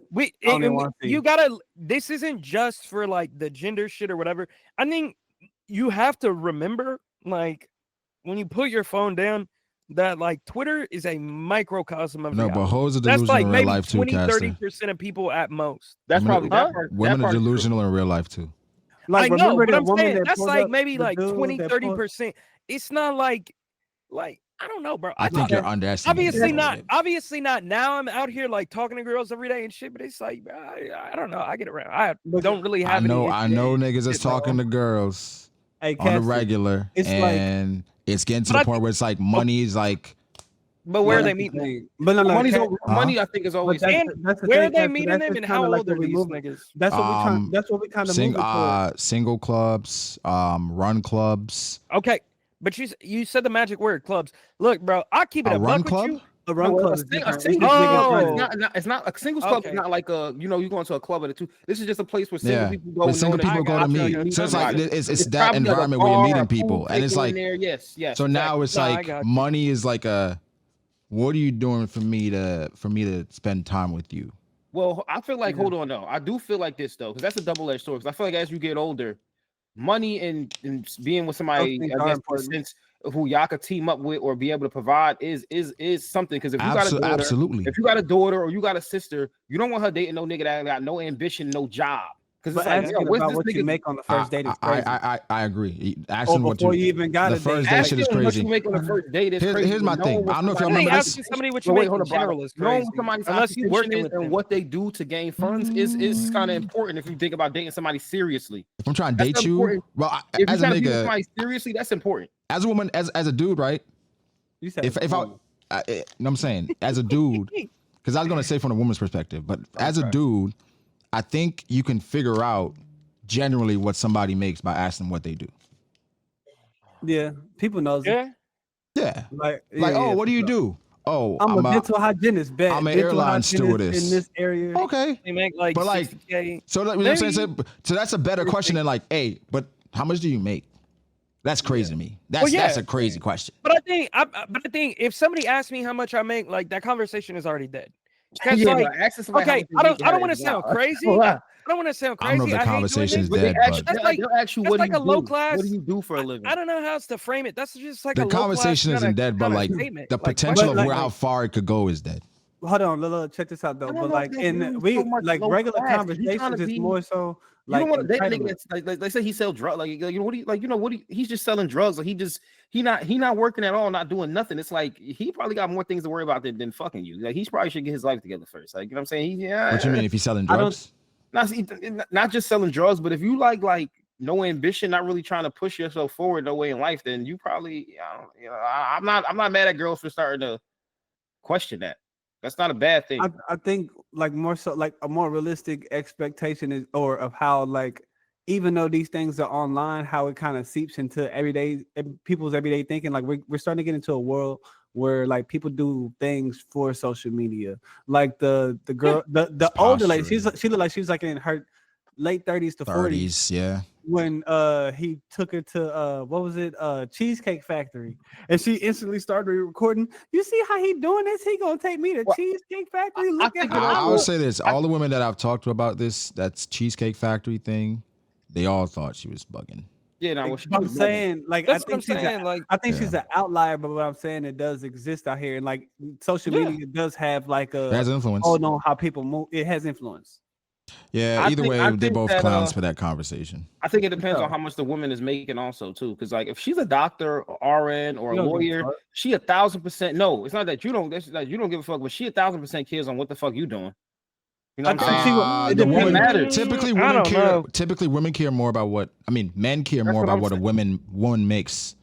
No, actually, a woman care more about what a man makes than a woman does. Yeah, that's true. Than a man does. But actually, I think also too, if you a woman would care more about what a man makes than a man care what about a woman makes. I think that's true. Generally. I think that's true generally. Because men are typically providing. Because it's like niggas just want whatever anyway. Period in history. My thing is, it depends on the situation. I think it depends on where you at and how much success you got. Because if you got overwhelming, like, okay, you're right. It does depend on the situation. Like, let's say you got overwhelming wealth, then I think you don't care if she's a bar. Like, you don't care what she does. Now you might not care what your family does, quietly. Yeah, no. What I'm saying is though, if you're more so, let's say you in the middle, like 6 figures, but in the mid, like maybe you just starting off, you like an engineer or like a dentist assistant, or you a dentist. Yeah. You might want somebody matching you on the steez where maybe she's like a paralegal, maybe she's a lawyer, maybe she's a nurse. You know what I'm saying? Because somebody that's doing something, somebody that's on the same year or closer than. As a man, you might do care about that because at some point you're not just trying to be taking to somebody on you that's going to be a financial burden, and I think that's a part that you definitely got to consider with being with somebody. That's a real thing.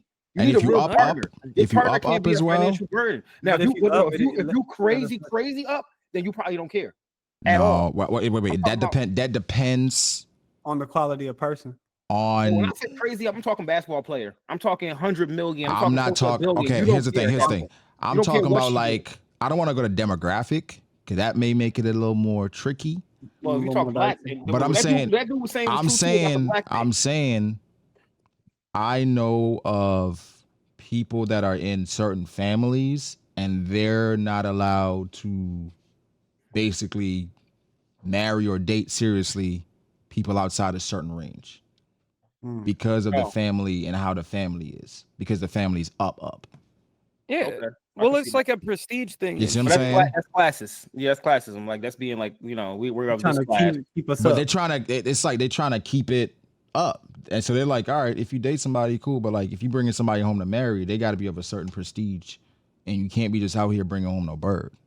Yeah, I mean, I can see that. Oh, everybody's a doctor, everybody's a lawyer, everybody's. You see what I'm saying? And you come home in this bitch. What does her family do? What does her mom do? What does her dad do? Well, I mean, people are definitely. You judge people. I think you should judge people more on just their job and what they're bringing.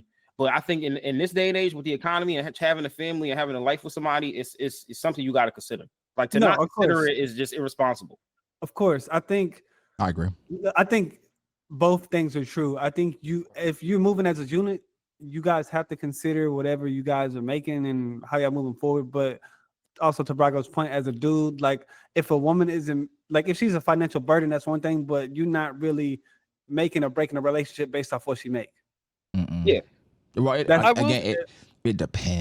I'm saying depending on if she's down bad. I'm talking about just average dude.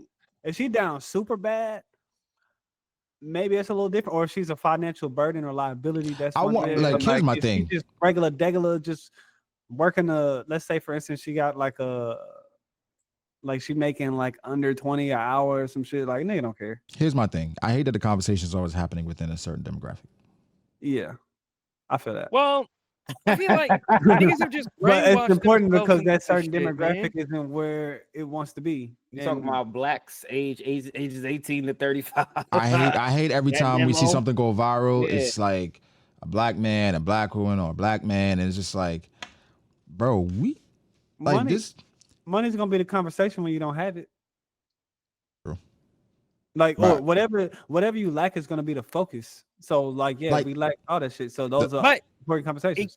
That's exactly what I was gonna say, Corey, because I think the whole like idea behind like, oh, I'm a top tier, I'm a like alpha and shit is just it's myth because you're focused on like some really external shit, and that's not what matters. I think the idea of like competing with other people in terms of like metrics of who I am and like where I am in life is fucked. I think a lot of men feel like they're an alpha. A lot of what I'm saying is that shit doesn't. But being an alpha, like I think that's separate though.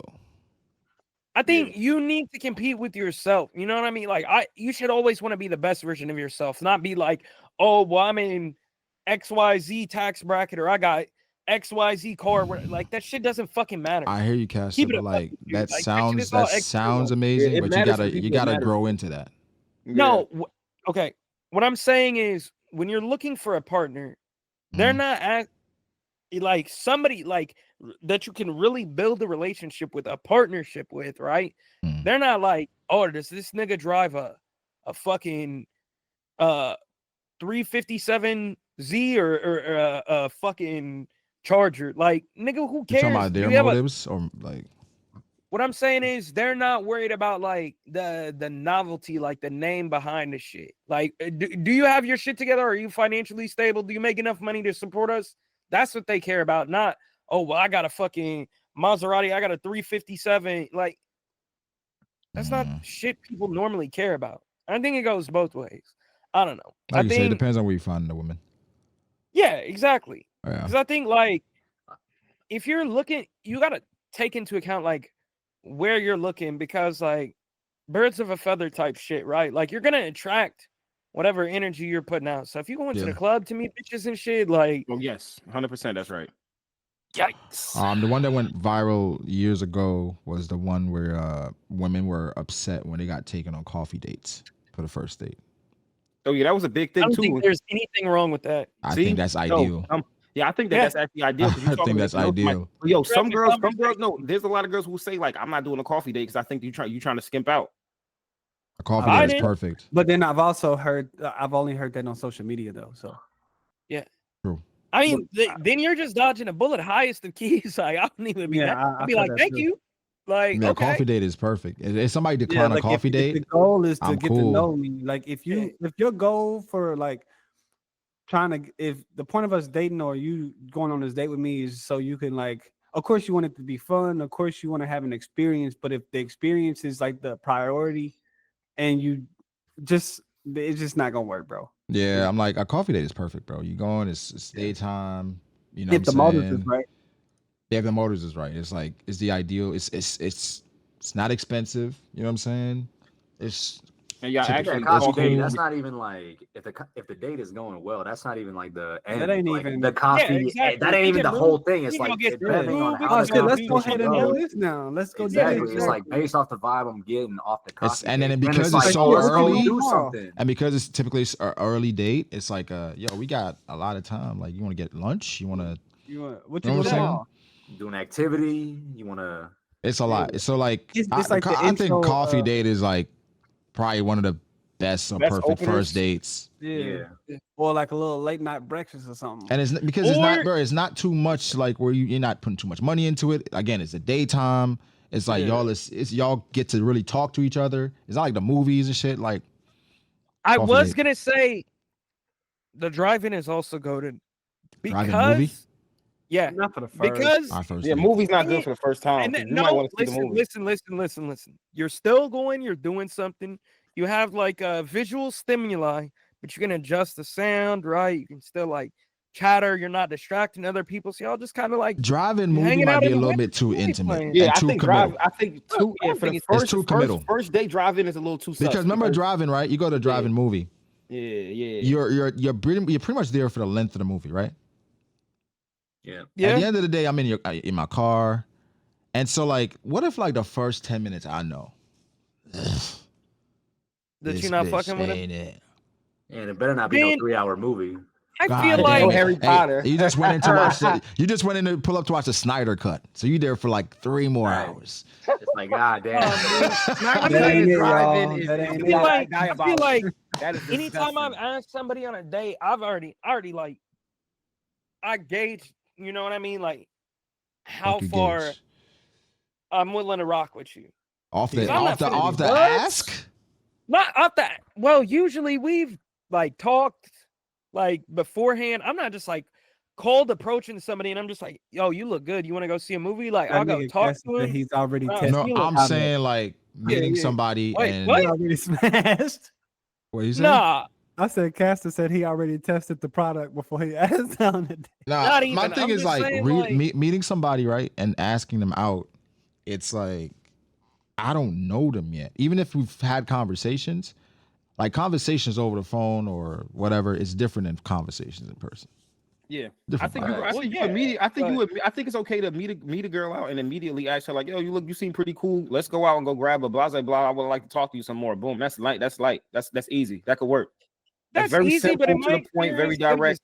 That could work. Like, yeah, I would like to hang out with you. You being super direct with it. I would say movies are more not movies, meta. Though, I'm saying movies generally are the meta for like first dates because of movies. Funny enough, I think of going to a bar that's in a restaurant, but y'all sitting at the bar, y'all get the drinks quick, y'all talking. I think that's also good. That's not a bad one. Bar's not because you don't have to drink. She don't have to drink. You can get snack. You can get a quick snack. I'm saying, where did we see people going to the movies as a first date? In the movies. In the movies. Yeah. I don't think the movies is a good. Movies is a terrible first date. A terrible first date. Only way movies work is if you do movies and you plan on doing dinner, and it works because then y'all could be at dinner, and if just to kind of icebreaker. No, but you got it. But you should do dinner before the movie. No, you gotta do dinner after the movie. What? Yes, you do dinner after the movie. In my opinion, you go to the movie first. And that way at dinner, y'all talking about the movie is ice breaking segues. I think you ice break at dinner. Quality, you ice break at dinner. So then by the time you get to the movie, your hand already, the ice is already broken. In the butt. I see what you're going with, but I think that it allows for more conversation if you go to the dinner afterwards. But then if we're just yapping about the movie, then it's like you're not just yapping about the movie, but it's helping. It helps. I mean, I guess that's your tech. I'd say like you go. Yeah, that's my tech. Yeah. Go dinner first, then you go to the movie. No, what you do is because then you don't gotta pay for them expensive ass shit at the movies, bro. Okay, the most, if anything, I would do the bar, get a drink or two. We talk, maybe some chips, guac, or whatever. Do that first, movie, and then if it's really lit, then dinner afterwards. I was about to say something crazy, but I didn't want to put that on quietly.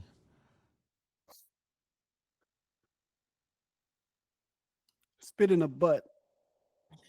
In the movies or at dinner? Both. Y'all niggas crazy. But nah. What was the next topic that we was going to talk about? Best age to have kids? I'm not. What was that about? I just put that in there just because I was just thinking. I was having. I was seeing some topic of conversation because some people were just saying with how hard shit is right now with the economy and everything. Like, is having kids in your 20s better? Is it your 30s? Do you wait and push the line to the 40s? You know what I'm saying? I would say it depends on which. I think it depends on the person that you're with and how much that partnership is really working out. Because I think now that I've made it to this point with no kids, I'm like a few more years, and I think I'll be at the ideal time. So for me, like mid-30s is like I think is the littest. But that's because this is where I'm at. You also got to consider the age of your partner, because you've been in your mid-30s, it doesn't matter. But if your partner's in her mid-30s and you haven't had a kid yet, then that's a little different. It matters, but we got better. And then I'm saying, and then what if you want more than one kid? That's a little different. Well, I don't think you should just be having kids because you want them. No, I'm saying if you guys are able to, and like you like, okay, I found somebody, we good. I'm at the age that I kind of want to have them. We in our careers. Oh, that's different. If I'm saying, y'all both mid-30s, I think it'll lose more so if y'all both want multiple kids. The partner matters for sure. I think it'll lure more so to being more set. Because a lot of times you can have your kids at a younger age while you still getting set in your career. Like I feel like if you have it in your 20s, then you still kind of building. You ain't make it yet in your 20s, like most people haven't yet. So you still kind of building, working on getting shit. But then at the same time, you have more of your youth with your kids too. I think there's caveats to both. Because if you wait a little bit till you more set, which you'll be a little older in life, then you'll be a little older when you have kids. So I would say having kids younger ain't it. I think it's you don't know who you are yet. And so now you're asked to raise a person when you're trying to figure your shit out. So now sometimes you're still getting over trauma, and like now you're somewhat projecting, instilling this trauma on this kid. And there are things that you're doing because you just don't understand life yet. So I'd say the ideal age to have kids, probably late 20s. Early 30s. Yeah, I like that. I like those. Yeah, I say late 20s. You've had your 20s to kind of indulge, find yourself a little bit, because like raising a kid as a kid that's impossible. The only thing I would say about the benefit of having a kid earlier, is just that like you get done quicker. So by the time they're in college or whatever the case may be, you like in your 40s. Yeah, but what if they fucked up, Corey? I mean, I get you. I'm saying I'm just listening to approach to having a younger. I agree. I was thinking like mid to late 20s. Yeah, nah. I mean, because the thing that people used to talk about having kids early is just like, oh, I get to play basketball with my kid, or it's like, if you keep your ass healthy, you can still do these things. Like it's I feel like it's just a small return in comparison to like how messed up raising better kids. Yeah, just raising a better child. Like them being grown at an age where you're young it pales in comparison to like them just being okay. Absolutely. And then thinking about like you not being, I mean, how many people are established at 20, 21? Almost no. Yeah, I think that's a big thing. Many people, I was talking to a girl that was like her late 20s, but she had her kids a little bit earlier. I mean, unfortunately, she had kids with a nigga that wasn't shit, and she was just saying like, "Damn, I kind of see why people." How many kids? Probably better to two. She was like, I understand probably why it's better when people kind of wait a little later to have kids because this shit is tough. It's tough. You know what I'm saying? Like not being set, not having to buy certain things, not being able to afford shit. Like it's super tough, and it's like, yo, if you would have waited a little bit longer.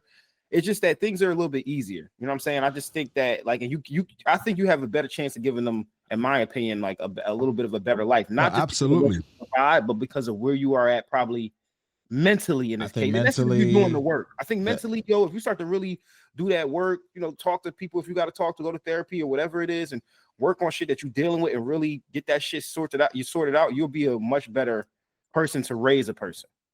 I think mentally is important. I think also the earlier you have a kid, the less time you're gonna spend with the kid because you're still trying to build. So now you're like, all right, I got to get money. I got to make money for this child. So now this child is with moms or daycare or I'm saying because you're not set. You don't have a consistent schedule. You're still building, bro.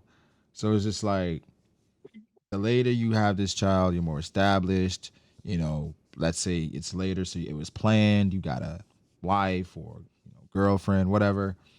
It's just better planning, and it's a better environment for the kid. Now that's not to say kids can't get fucked up in like 2-parent households that like had kids later in life, but like just giving your kid a better chance of success and not being completely fucked up. I think it makes you like a better parent too, because you got a lot of these parents who have kids a little bit younger, and then you know what they say: just because I'm a mom doesn't mean I can't. Just because I'm a dad doesn't mean I can't. Do you at that time they still want to have a lot of fun? You still want to do all the traveling, which you could travel with kids and everything, but you still want to do the late night parties. You want to have the crazy weekends. You want to live your life like you don't got kids, and you already had them early. So now you got other people watching kids, your parents. It's like, yo, have your fun, live your life, do a lot of the fun shit. Doesn't mean that when you have kids, your life ends or nothing like that. But I think that for the people who want to have their cake and eat it too, you putting yourself in a terrible position with that one. You know what I'm saying? You got to be poised enough to know that a lot of their needs going to be coming before yours. It's not about your life. There's a lot of sacrifice out there for like people not ready for it at a younger age. I had kids young, and there's so many things I would have done differently that I did back then in regards to just raising a kid. Like what? I don't want to say. I was gonna say, I feel like it's personal. Yeah, I'd probably tell y'all niggas offline, but like, it's certain ways in regards to trauma, what you've seen, how you were raised, that you kind of pass down, and you think that's the right way because that's what you've seen, and because you haven't lived yet, you haven't established your own way to do things. So like, you get to a certain age, you're like, damn, like I definitely shouldn't have handled it that way. But that's how I saw it. That's how I was raised. So it's just, it takes time to kind of find yourself. So I would say having kids, definitely not teenager, definitely not early 20s, late 20s, early 30s, I'd say. Best age to have kids. It's 40s too late. Or 40. For most women. For a man, no. For most women, yeah. I would say for a man, that could, like, let's say you were like a super focused individual your entire life. Now you're 40, you're established, you have a great job, and now you're ready to have kids. That would be ideal for you. But if your girlfriend is 39 or 38, he's like, I'm saying this is a high risk pregnancy. Okay, yeah. And now you want 3 kids, and she like, you want me to have a kid at 38, 39. Yeah, niggas 40. Have kids all day. Niggas still be impregnating women in their 60s. It'd be crazy out here. We talked about like the lady that got pregnant at 64. Yeah. And yeah, niggas out here doing because like homie was like, hell no. I know people who, let's say for instance, they're in their 40s right now.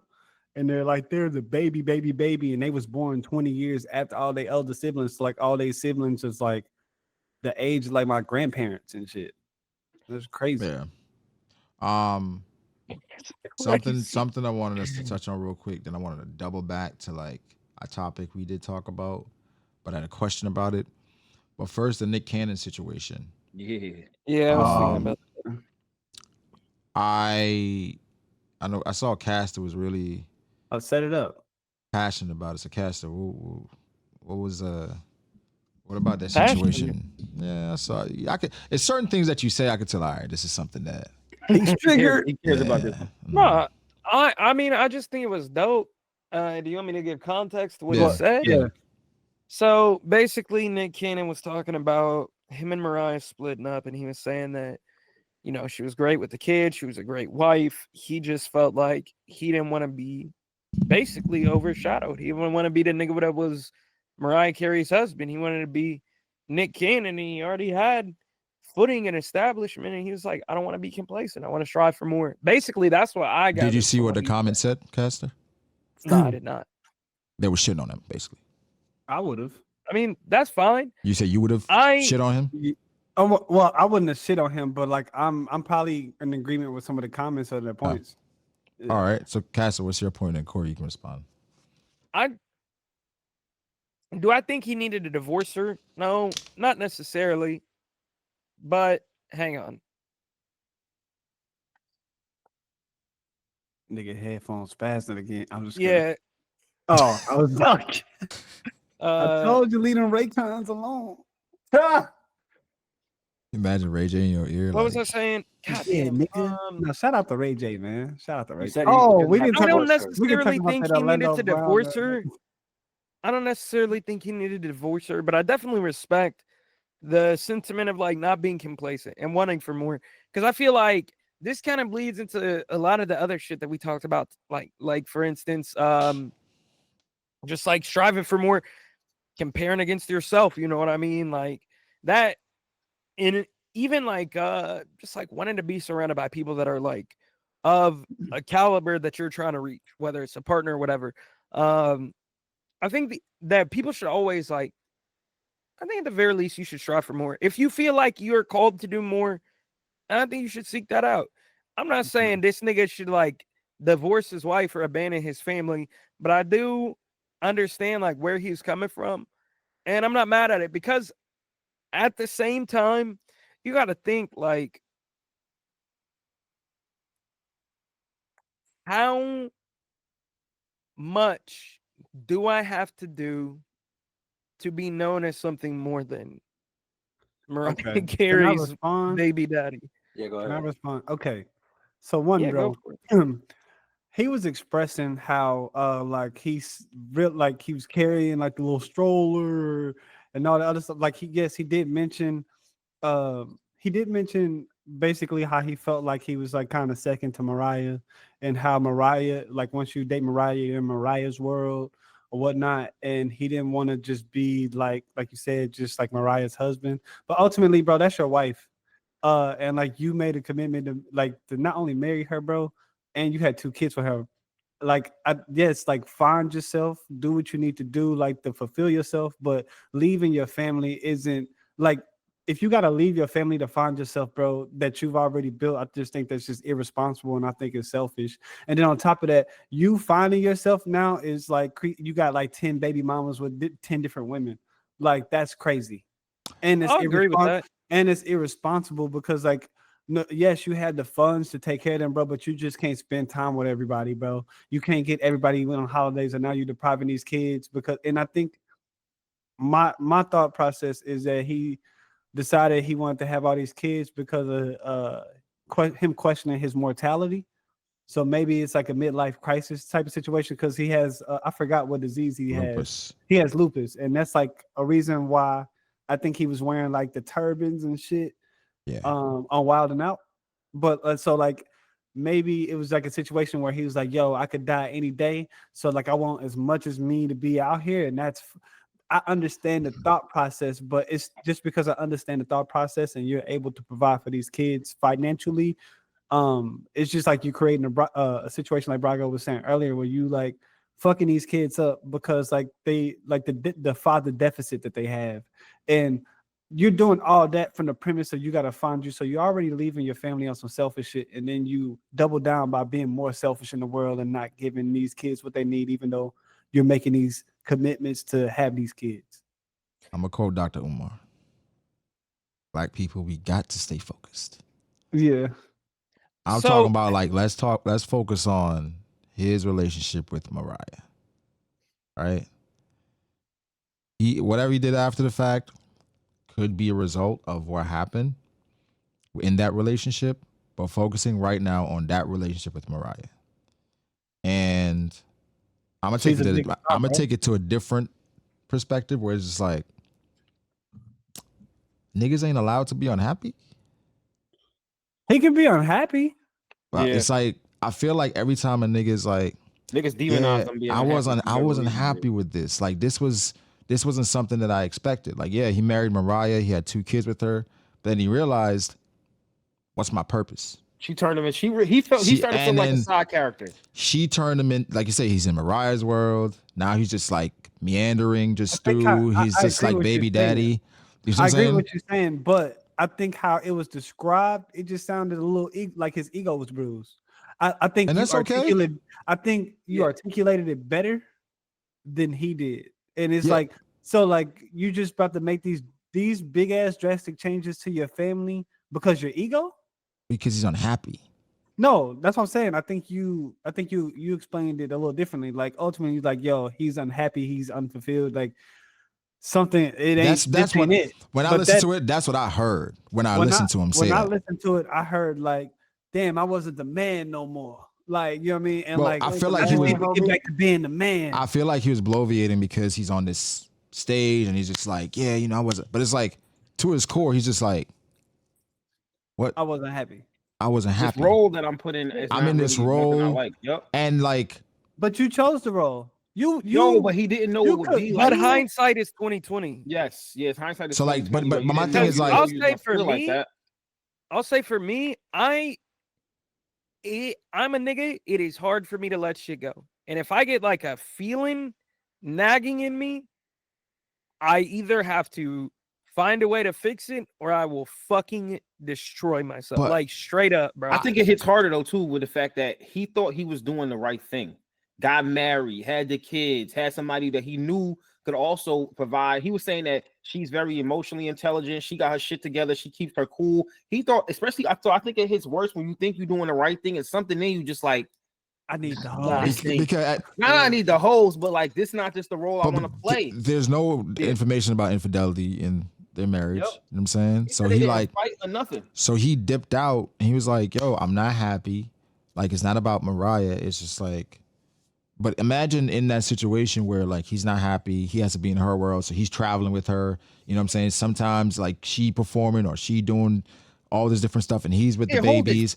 And so like at the end of it, so now he's unhappy. So then now it's a situation where like they're not having sex as much, right? The communication is breaking down, and he's in a position where it's just like, bro, I gotta leave the relationship. I could stay here and try to force it and make it work, but we can't just like make relationships work for kids. Yeah, like, but I think whenever, Lola, check this out.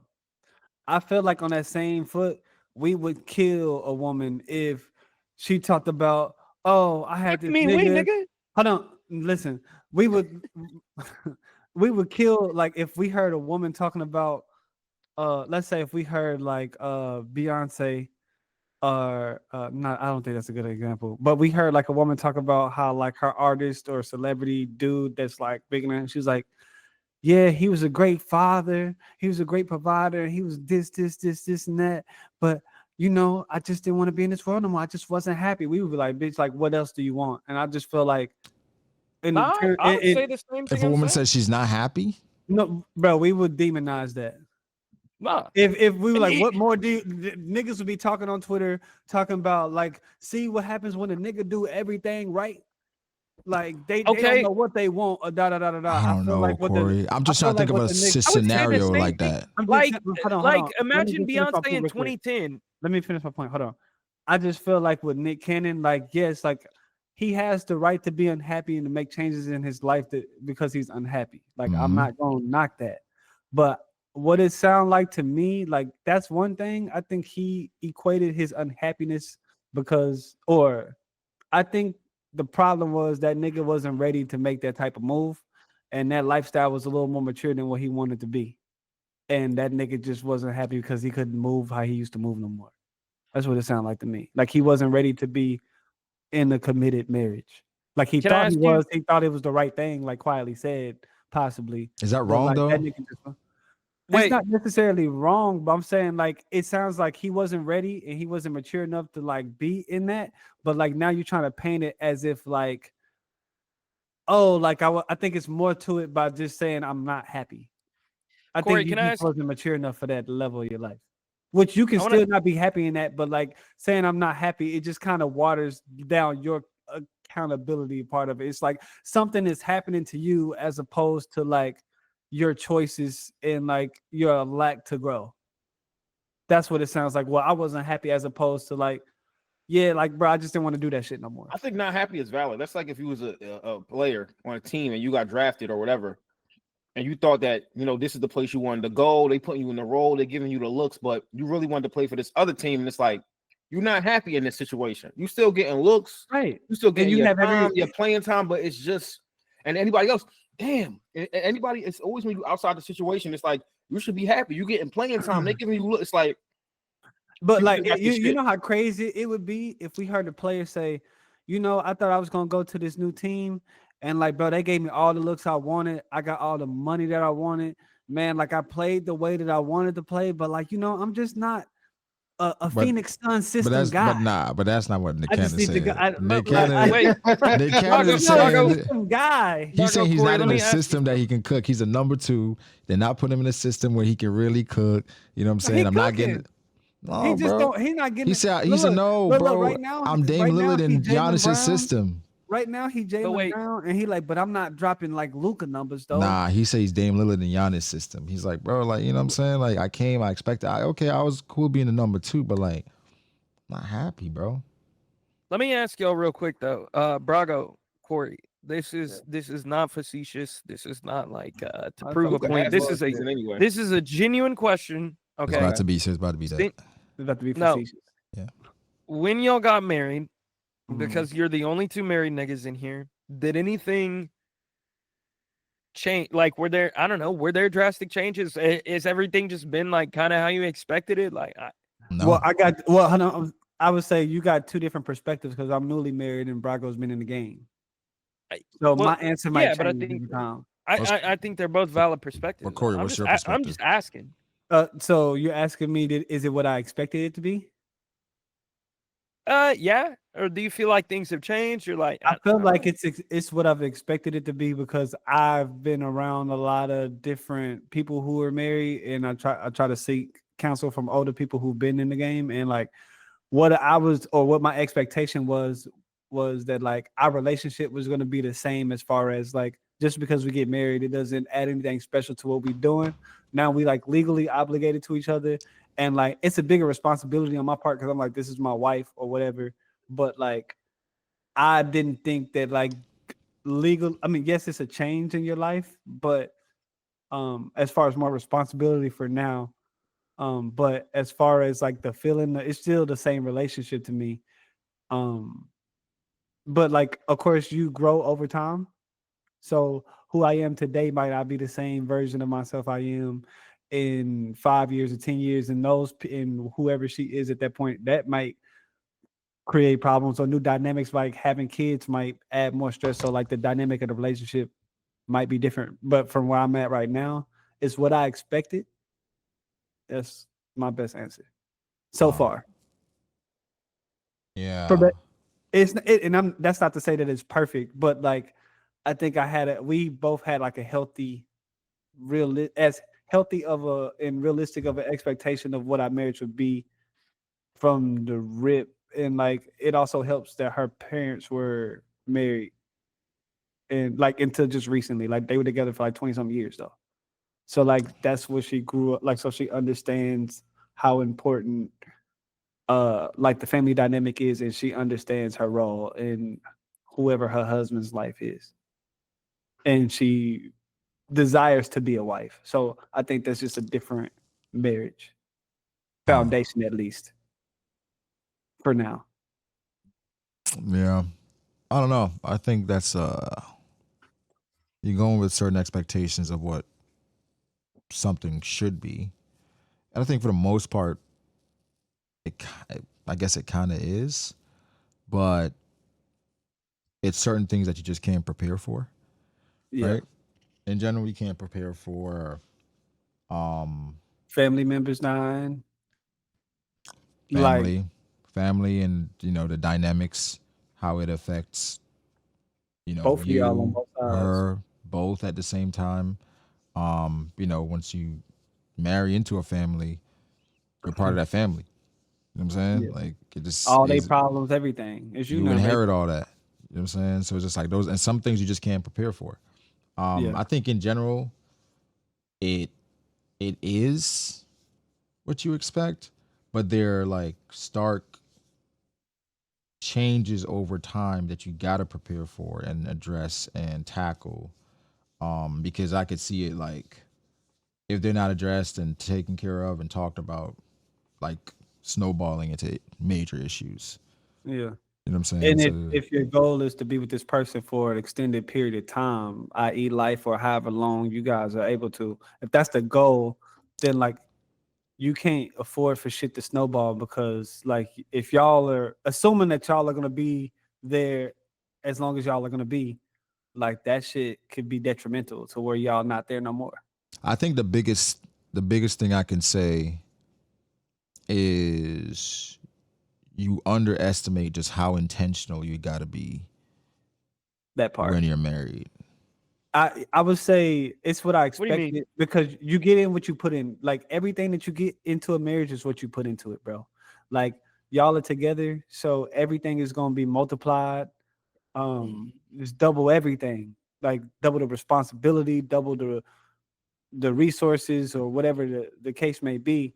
But you get exactly what you put into it. If you looking at bitches and you lusting after bitches and everything, that's gonna seep into your marriage. Like if you are intentional, or if you career driven and like you're not really paying attention to whatever's going on at the house, and like you like, well, we married, she understand, whatever, like that's gonna seep into your marriage. Like everything you do is gonna ripple through the time of your marriage, bro. Everything. I mean, I would say like, I don't know if lust goes away though. Lust don't go away, but your response to it should change. That was good, because I don't think lust will ever go away. Yeah, lust don't go away. Like just because you get married doesn't mean that you're not attracted to women. Right. That's what I'm saying. So like the lust doesn't go away, but you're now held to a certain standard where how you respond to it. Like Corey said, it has to be. Bro, I work at a hospital. It has to be different. I work at a hospital. It's mostly women around me, and they got whatever you like. Tall, short, thick, whatever. They wear scrubs?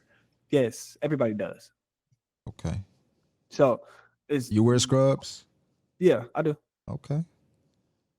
Nah, get the fuck out of here, bro. We gotta back this nigga up, man, this is freaky. But like literally, like it doesn't mean that like I won't see no, as quietly would say, damn. But like it don't mean that you don't see nothing that you like, oh, okay. But like I think when I noticed it, I was like, you know what? Let me just look the other way. Like it's just as simple as that. I was like, because I don't even need to be staring at that. That ain't gonna do me no good. That ain't even at the end of the day, I know how I'm fucking. Yeah, that ain't good. Corey about to get a whooping as soon as this call ends, bro. Nah, for real. Like just because she's gonna be like, so you see it. So no, you see it. I mean, you see it. No, I think your response. We had those conversations though. You can't not see it. You know what I'm saying? But it's just like how you respond to it. Same thing for them. Like just because you're married to me, just because you're married to me, don't mean that she's not gonna find other men attractive. I think what matters to me is how she responds to that. Now, if she's trying to get out her seat to like jump on stage or some shit, like nah.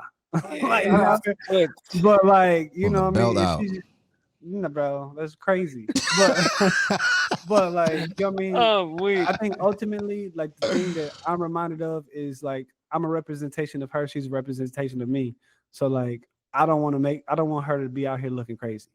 No thanks. I respect her enough to like, not do that. So like, nigga, that's just what I lead with, bro. And I would just I would expect the same thing from her. And like, thus far, I haven't had anything like that. Like I said, it's intentional, bro. Chat, if you're watching this, we're gonna come up with a second podcast called Corey and Brago Marriage Counseling. So go there and get your tips and tricks. All the info you need, man. These niggas got you. Hell no. But nah, the relationships. I mean, it's a relationship, and if you've been in a long-term relationship, you understand like the struggles that come with that. Like I said, you gotta be intentional. And then, because sometimes you're just not gonna like the person that you with, bro. Yeah, and that's the mature part. Like, bro, you're not just because y'all married and y'all care about each other. Like that shit gonna fluctuate, bro. Yeah. One day you might just be like, bro, I don't want to talk to this nigga at all, bro. I'm cool. This like, nigga, you don't touch me. You ain't gotta. Come on, don't expose Corey like that. Bro, chill out. Like y'all can take that, bro. Now you about to show us his nipples. All right. Nah, I'm like sometimes it's just like sometimes, bro, you don't be fucking with that nigga, but like you're a vibe off. You tripping today? I think ultimately what's important to me is as long as, and I'm okay with that, bro. I'd much rather you be like, hey, bro, I'm irritated, so I'm just gonna go over there. Just communicate with me, and like as long as he don't get disrespectful, I'm cool. And like, but the thing is, like, but if it's marriage, you're gonna make mistakes. So like, even if it does get disrespectful, I think the important thing is how you guys reconcile and how you work through issues. Like, I think that's one of the most important things. Y'all are not gonna be perfect, but it's about how much are you willing to commit and like kind of sacrifice yourself for this person who's also sacrificing herself for you. And like, how do y'all work through issues, whether it's family sickness, whether it's financial hardships, whether it's career changes, whether it's infidelity, whether it's just y'all not, it could be anything to y'all just not being attracted to each other anymore. Like y'all got to be able to problem solve. And if you can't problem solve, bro, like you ain't got no, like it ain't gonna last. Yeah. No, I got you. I know this nigga Brago freaky though, talking about, but if you do, this nigga over here role playing that song, that one Kendrick song. Fuck you, nigga. Fuck you, bitch. Fuck you, nigga. Sometimes it might go there. Yeah. Sometimes it might go there. Hey man, listen, bro. Nobody gonna know you better than your spouse, bro. Fuck your cousin. Oh, that's crazy. Now that's crazy. That's crazy. I would have crashed out. That's crazy. Like, I would have crashed out. You know what I'm saying? RKO out of nowhere. Baby but like, huh? That's crazy as hell. But you know, relationships. It is what it is. But yeah, the thing I wanted to double back on, because I've been seeing it more and more, is Tyler's so what, 200? Oh, him getting overthrowing the. Well, you talking about Taylor? People are saying. People are saying, Tyler, I don't know. People are telling me. I don't know. Nigga, he ready to get on his knees. Is Tyler like? Is he third? I don't know. They're telling me he might be. They're saying Tyler is who J. Cole. That's what people are telling me. They're saying Tyler is who J. Cole says he is. My thing is, I saw that and I thought that was crazy. With no hand. I think that if you, the niggas that's J. Cole fans are really die-hole J. Cole stands, and I think that he is. I like his rapping better, but yo, his sales is not like beating these other niggas' sales. Like if you talk about what makes you successful, and I don't know if sales matter. If sales do matter, it's not. He's not beating these niggas. He's not beating these other niggas. This is what I think Cole's probably. Somebody like Travis is. If we talking about these niggas, bro. If we talking about when it comes to Tyler and Cole, bro, if we talking about rapping Cole all day, every day. If we're talking about like presentation, wrong, fake news, Corey. Cole, stop that, bro. He got hit. He got hit hard. Bro, didn't get back up. Tyler the Creator can rap, bro, but Tyler hit 297. He said get back up. Promocopia hit 297. He got hit hard. He didn't get back up. Tyler the Creator can. I think he's more artistic in his expression. I think like in that sense, he's a. I guess he's technically like a better artist overall. I think he's a better producer than Cole is. Even I don't think it's like by far, but I think it's extreme diff. No, I'm gonna keep it a buck. You don't crack. It's good. Corey, stop listening to the fake news. I gotta listen to more Tyler to get there, but I'm not a Tyler guy, but I do listening to the fake news. I don't listen to Tyler, but I understand and respect the game, his game.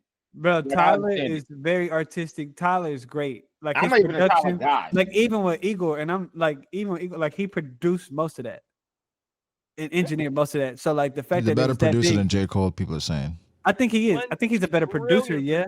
He, in terms of production, I think he's a better big producer. three of production is Kanye, Travis, and Tyler. 1,000%. No, Pharrell. I feel like for J. Cole. Okay, Pharrell might not. You talking about today? Are you talking about today or period? Because you put Travis over Timbaland over Pharrell. Over Timbaland and Pharrell, nigga. It's Timbaland. Oh, today. Yeah. Okay, today. I would say Pharrell takes. Yes, I don't know, man. Question. Pharrell Travis, is one of. Travis, it's not close, Caster. Come on, bro. Pharrell. Travis is not close to Pharrell, bro, at all. What are we talking about? I don't know, bro. I'm keeping it a buck. It's bro, like Travis's production is fucking crazy. You're talking about Hang on, that's how that nigga got picked up in the first place. It's like you saying Killer is comparable to Shanks. Like, relax. It's not close, bro. No. Come on, fam. I mean, it's time. I mean, but then y'all niggas are like skating over niggas like Dre. It's like Mihawk and yeah, I was like, Dr. Dre is above Travis. No question. It's Timberland. No specific order. It's Timberland, Pharrell, Kanye. I don't know, bro. I'm not gonna.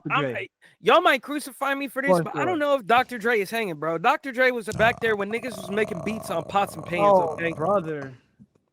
And then our niggas ain't talking about Swiss beats.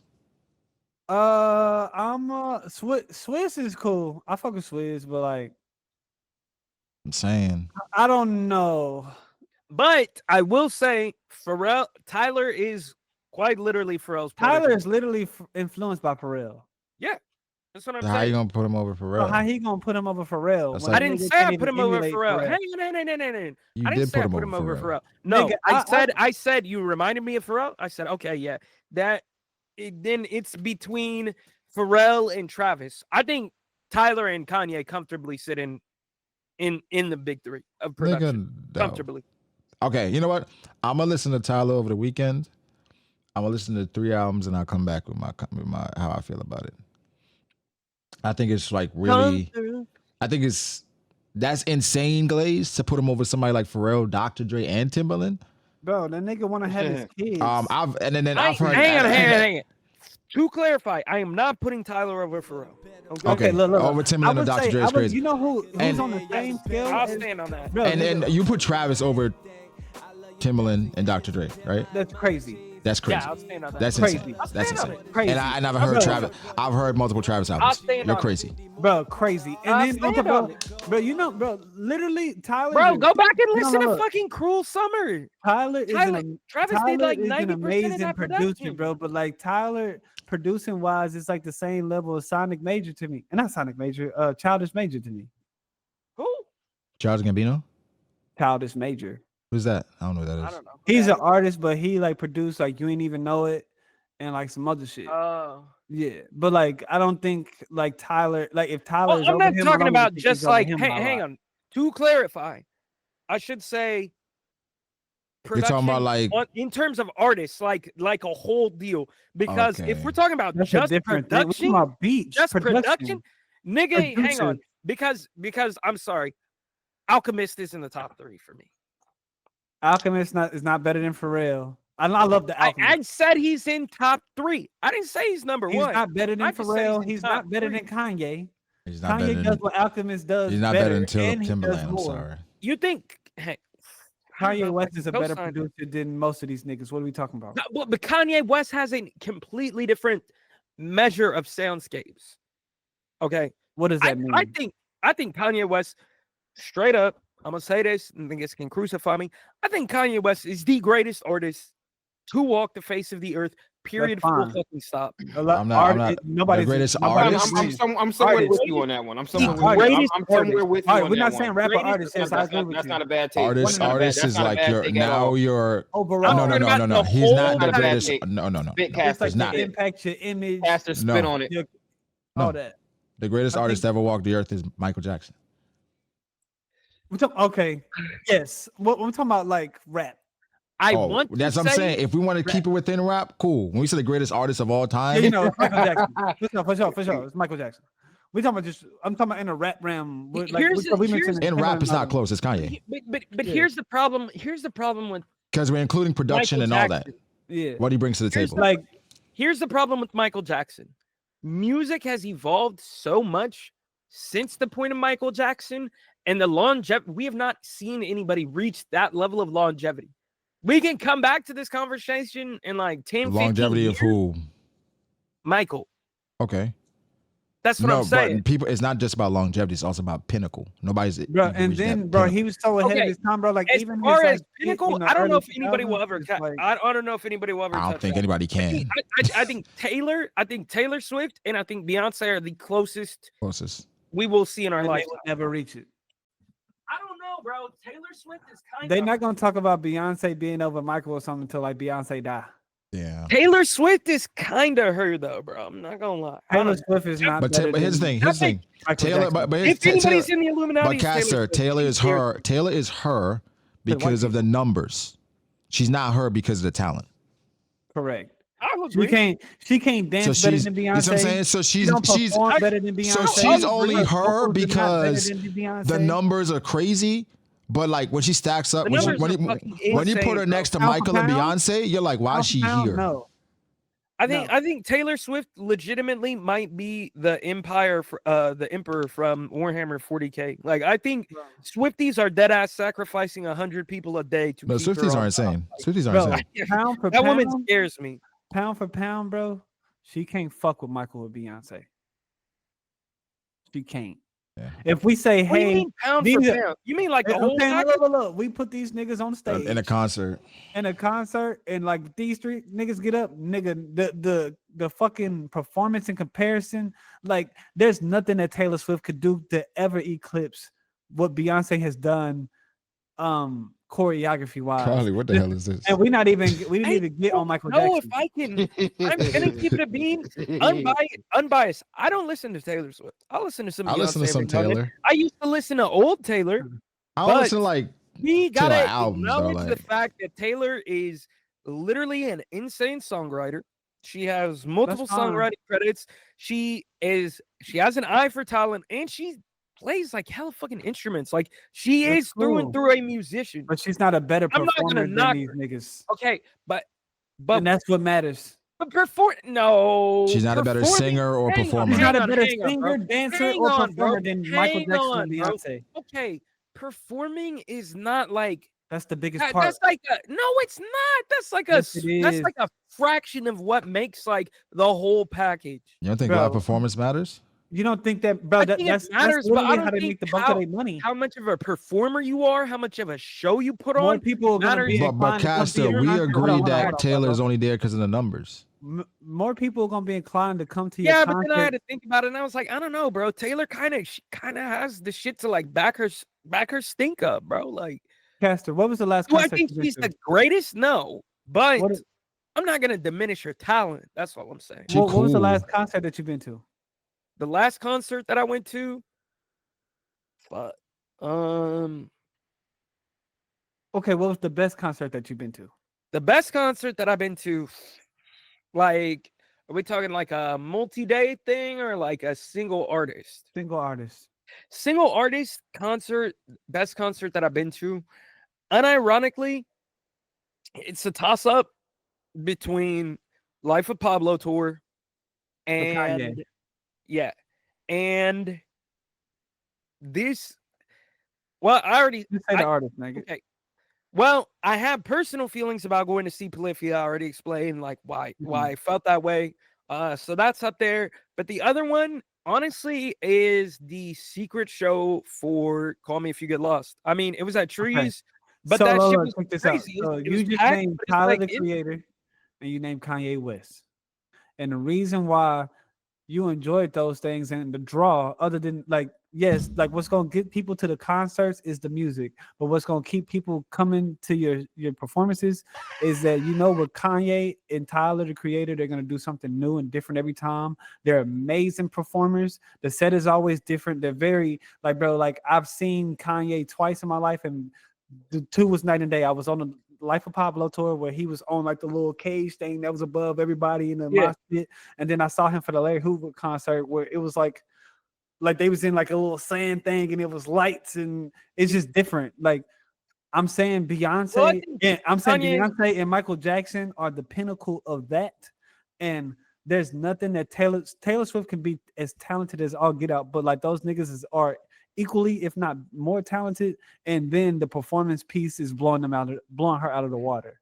See, here's the thing, bro. I think Kanye and Beyonce are undoubtedly the two best performers alive on planet Earth right now.